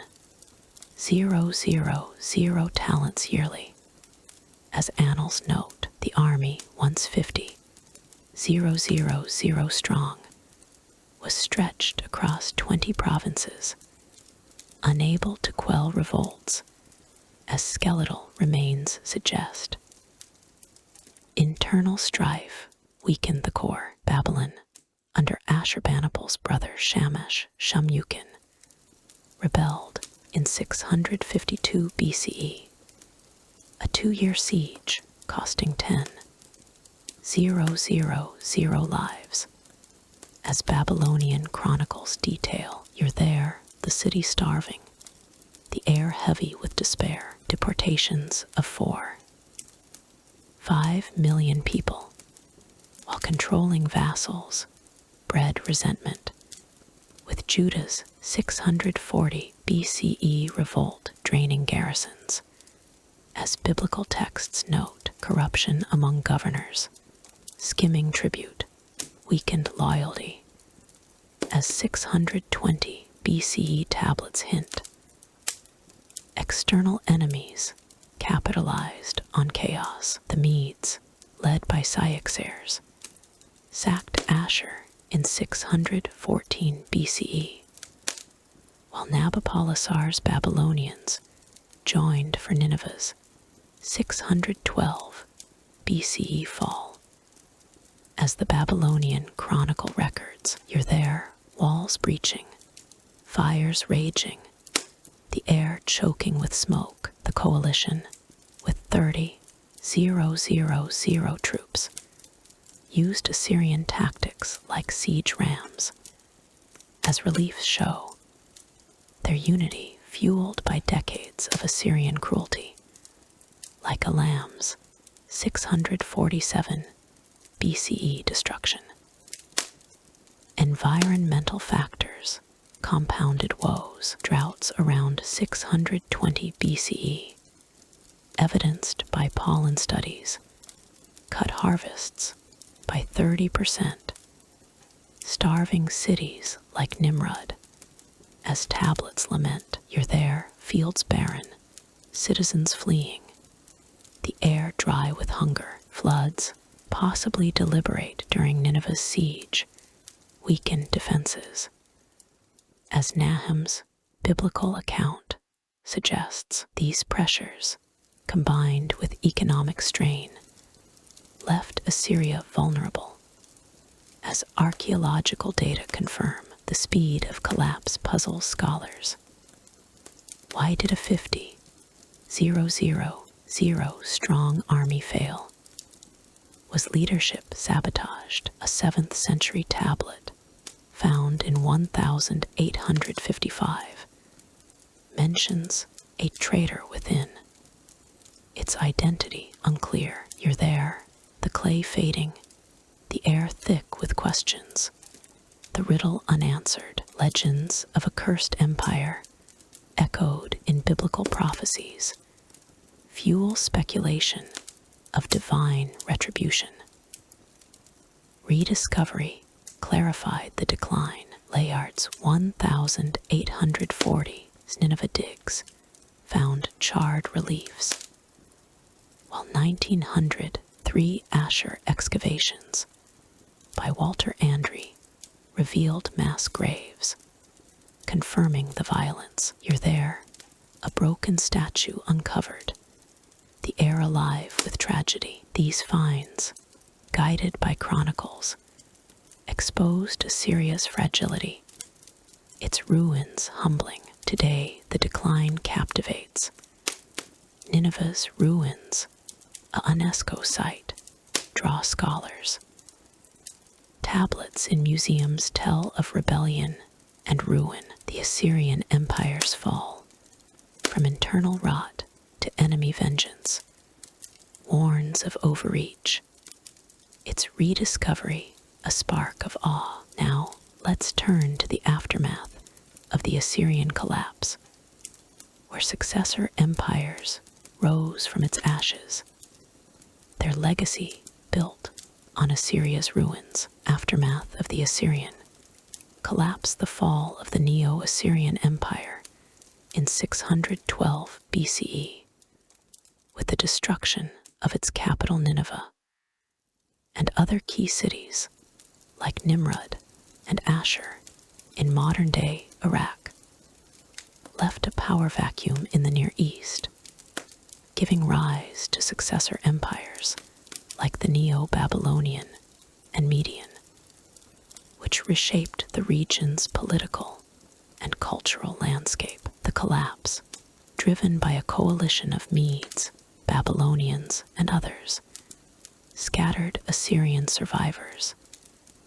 and buried their cities under rubble, their legacy absorbed by new powers and rediscovered through 19th century excavations. The aftermath was a time of transition, conquest, and adaptation, its impact echoing in the rise of new empires. As you settle into the night's calm, picture a ruined Nineveh under a silent sky, a Babylonian king's banner rising, the air heavy with ash and change. The aftermath of Assyria's collapse was a new dawn, its story etched in conquest and revival. Let's drift into its world, where empires rose from ruins, and every shift holds a tale. The Neo-Babylonian Empire, under Nabopolassar and his son Nebuchadnezzar Roman II, filled the void. By 605 BCE, Babylon controlled Mesopotamia, its 100,000 strong city, thriving on Assyrian trade routes. As Babylonian chronicles note, you're there, Babylon's ziggurat gleaming, the air thick with incense. Nebuchadnezzar's conquests, like Judah's fall in 587 BCE, used Assyrian deportation tactics, moving 20,000 people. As biblical texts confirm, Babylon's Ishtar Gate, built with blue glazed bricks, echoed Assyrian reliefs, as 1899 excavations by Robert Coldwell reveal. showing cultural continuity. The Medes, led by Cyaxares, dominated Iran and eastern territories. Their capital, Ecbatana, housed 50,000 by 600 BCE. As Herodotus' histories describe, you're there, warriors feasting, the air warm with victory. Median cavalry, refined from Assyrian models, secured borders, influencing the Achaemenid Persians, who absorbed them by 550 BCE. As cuneiform tablets note, Median control of Assyrian provinces, like Harran, preserved administrative systems, as 7th century records show. Assyrian survivors faced hardship. Refugees, numbering perhaps 10,000, fled to Harran, their last stronghold, until its fall in 609 BCE. As the Babylonian chronicle details, you're there, families fleeing, the air heavy with despair. Some Assyrians integrated into Babylonian society, their scribes employed in temples, as tablets from 600 BCE suggest. Others vanished, with legends of a lost Assyrian tribe persisting in folklore, as 19th century travelers' accounts note. Cultural legacies endured. Assyrian cuneiform and art influenced Babylonian and Persian styles, with 30% of Babylon's tablets copying Assyrian texts. Per British Museum finds, you're there, a scribe transcribing, the air dusty with clay. The Epic of Gilgamesh, preserved in Nineveh's library, shaped Babylonian literature, as 1,850 excavations confirm. Assyrian aqueduct designs, like Sennacherib's, inspired Persian water systems, as Susa's ruins show.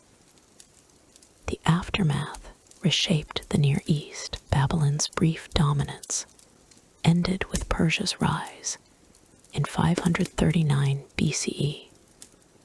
As Cyrus the Great's inscriptions boast, you're there, Persian banners rising, the air alive with change. Assyrian military tactics, siege rams and cavalry, persisted in Persian armies, as reliefs at Persepolis depict. Yet the region's stability waned, with revolts like Judah's in 587 BCE echoing Assyrian unrest. As biblical accounts note, mysteries linger. What became of Assyrian elites? Did Harran hide a final archive? A 7th century tablet found in 1875 mentions a refugee king. Its identity unclear. You're there, the clay crumbling, the air thick with questions, the riddle unanswered. Legends of a hidden Assyrian stronghold fuel dreams of lost cities. Today, the aftermath captivates. Babylon's ruins, a UNESCO site, draw scholars. Assyrian tablets in museums tell of transition, the aftermath of Assyria's collapse from Babylonian glory to Median might, reshaped history. Its rediscovery, a spark of awe. Now, let's turn to the myths and legends of Assyria, where tales of gods and kings wove a mythic tapestry, their stories enduring in texts and ruins. Myths and legends of Assyria. The Neo-Assyrian Empire, 911–612 BCE, rooted in modern-day Iraq, wove a rich tapestry of myths and legends that animated its culture. from divine tales of Asher and Ishtar to epic sagas of kings and heroes, preserved in cuneiform tablets and palace reliefs. These stories, blending history with the supernatural, justified royal power, inspired warriors, and shaped religious life.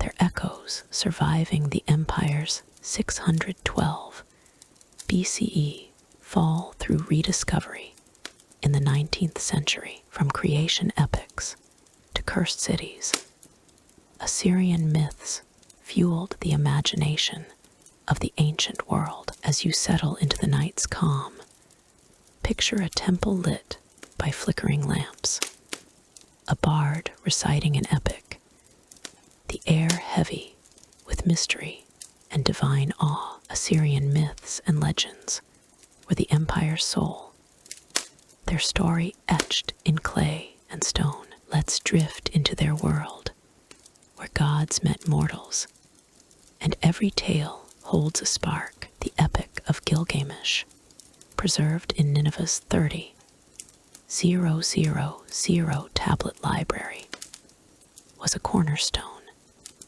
detailing the hero king's quest for immortality, as 1,850 excavations by Austin Henry Layard reveal. You're there, scribes chanting, the air thick with epic verse dating to 2100 BCE, but adapted by Assyrians. Its 12 tablets, found in 1872, describe Gilgamesh's battles with Humbaba and the Bull of Heaven, influencing Greek epics like the Odyssey.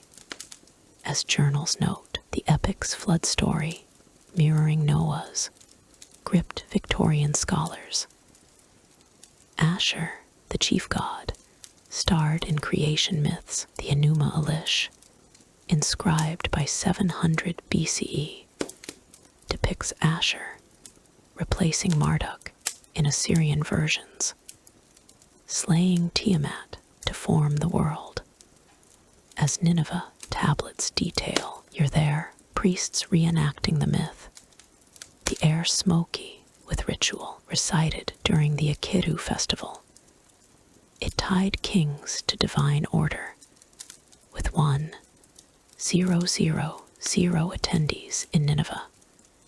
As annals note, this myth, found in 1876, shaped Babylonian cosmology, its legacy enduring. Ishtar, goddess of love and war, inspired tales of descent to the underworld, recorded on 7th century tablets. You're there, her story sung, the air tense with divine power. Her myth, involving a journey to save her lover Tammuz, justified war rituals with 500 offerings yearly. As Asher records show, reliefs from Nimrod, found in 1845, depict her lion, symbolizing her ferocity, influencing Persian goddess cults, as Sousa finds suggest. Legends of kings blended fact and myth. Ashurbanipal's annals, from 650 BCE, claim he slew 18 lions by hand, a divine feat, as reliefs depict. You're there, the court awestruck, the air heavy with boasts. Sargon Roman II birth legend, on a 7th century tablet, mirrors Moses, claiming he was found in a basket, fueling his divine aura. These tales, uncovered in 1850s digs, amplified royal propaganda, their impact seen in Persian inscriptions. Cursed city myths haunted Assyria. Prophecies like Nahum's biblical verse foretold Nineveh's fall as divine wrath, echoed in 7th century tablets warning of fire and flood. You're there, omens read, the air thick with dread. These stories, found in 1870, fueled fears, possibly weakening morale before 612 BCE. As chronicles hint, legends of a lost Assyrian city, like Kala, persist in folklore. As 19th century travelers noted, mysteries linger. What inspired Gilgamesh's flood tale? Did a lost myth hide Assyria's fate? A 7th century tablet, found in 1865, mentions an unknown god. Its role unclear. You're there, the clay fading, the air thick with questions, the riddle unanswered. Legends of a hidden Assyrian epic fuel dreams of undiscovered texts. Today, these myths captivate. Nineveh's tablets in the British Museum draw millions.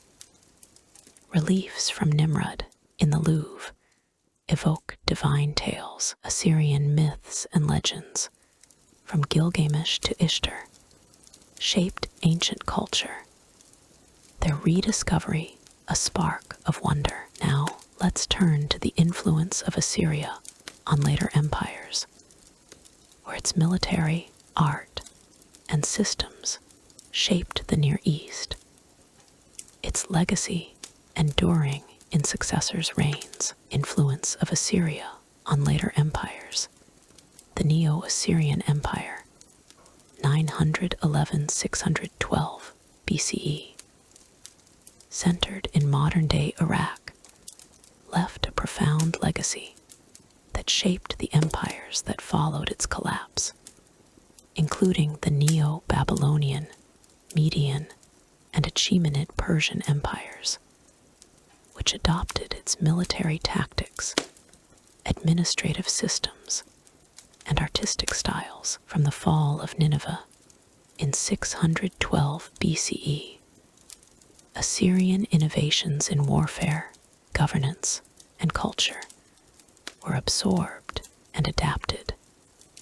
Their influence evident in cuneiform records, architectural designs, and archaeological finds uncovered in the 19th century. This enduring impact redefined the Near East, blending Assyrian foundations with new imperial visions. As you settle into the night's calm, picture a Persian palace echoing Assyrian reliefs, a scribe copying ancient laws, the air heavy with legacy and ambition. Assyria's influence was a blueprint for empire, its story etched in stone and conquest. Let's drift into its world, where Assyria's shadow shaped new powers, and every echo holds a tale. The Neo-Babylonian Empire, 626–539 BCE, under Nabopolassar and Nebuchadnezzar Roman II, built on Assyrian foundations. Their military, using siege rams and cavalry honed by Assyrians, conquered Judah in 587 BCE, deporting 20,000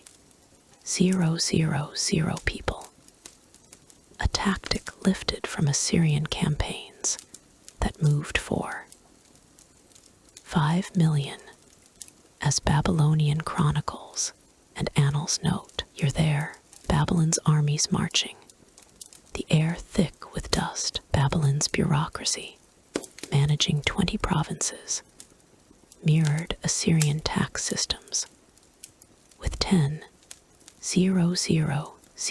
cuneiform tablets copied from Nineveh's archives, as 1,899 excavations by Robert Coldwell show the Ishtar Gate's glazed reliefs, inspired by Nimrod's art, reflect Assyrian influence. Now a UNESCO site, the The Median Empire, 625–550 BCE, led by Cyaxares, adopted Assyrian cavalry tactics. With 10,000 horsemen by 600 BCE. As Herodotus' histories detail, you're there, Median riders charging, the air alive with hoofbeats. Their capital, Ecbatana, used Assyrian-style fortifications, as excavations at Hamadan suggest, with mud brick walls echoing Khorsabad's. Median scribes, trained in cuneiform, preserved Assyrian omens, with 500 tablets found in 1900, their style identical to Nineveh's.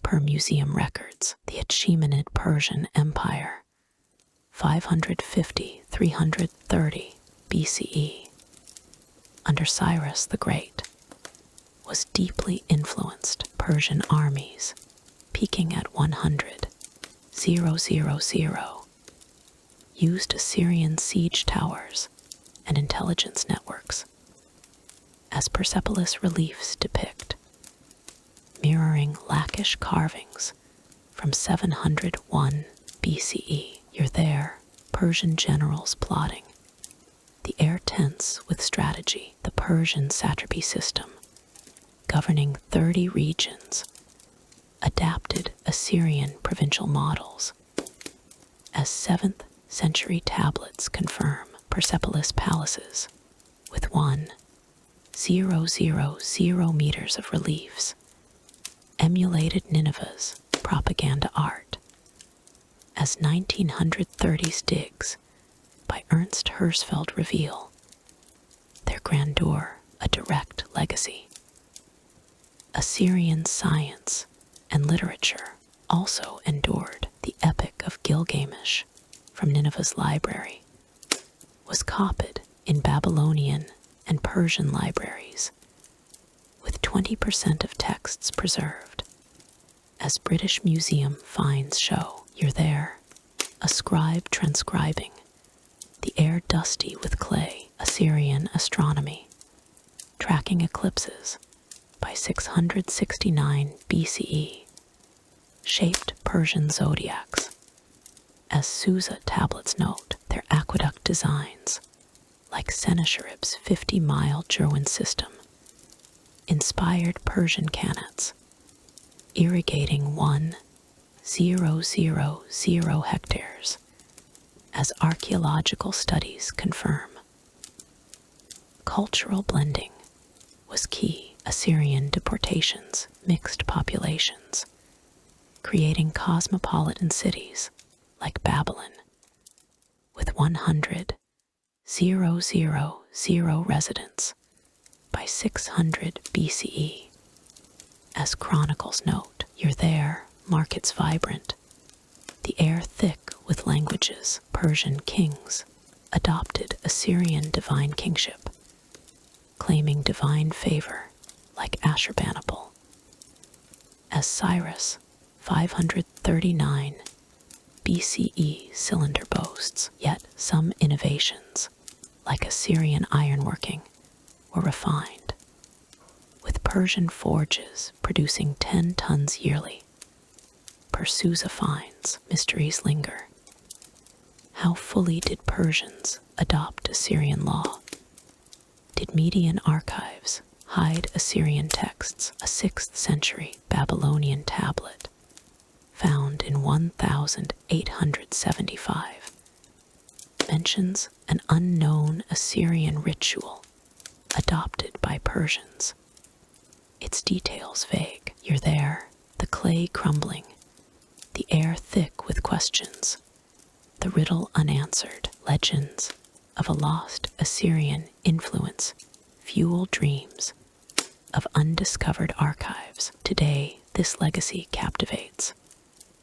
Persepolis ruins, a UNESCO site, echo Assyrian art. Babylonian tablets in museums reflect Assyrian scribes. Assyria's influence on later empires, from tactics to art, shaped the Near East. Its rediscovery, a spark of awe. Now, let's turn to the enduring mysteries of Assyria, where unanswered questions about its fall, texts, and treasures linger in ruins and legends. Enduring mysteries of Assyria. The Neo-Assyrian Empire, 911–612 BCE. Centered in modern-day Iraq, left behind a legacy shrouded in enigmas. From the sudden collapse of its capital Nineveh to the fate of its treasures and the meaning of cryptic tablets, despite 19th century excavations uncovering palaces, reliefs, and 30,000 cuneiform texts.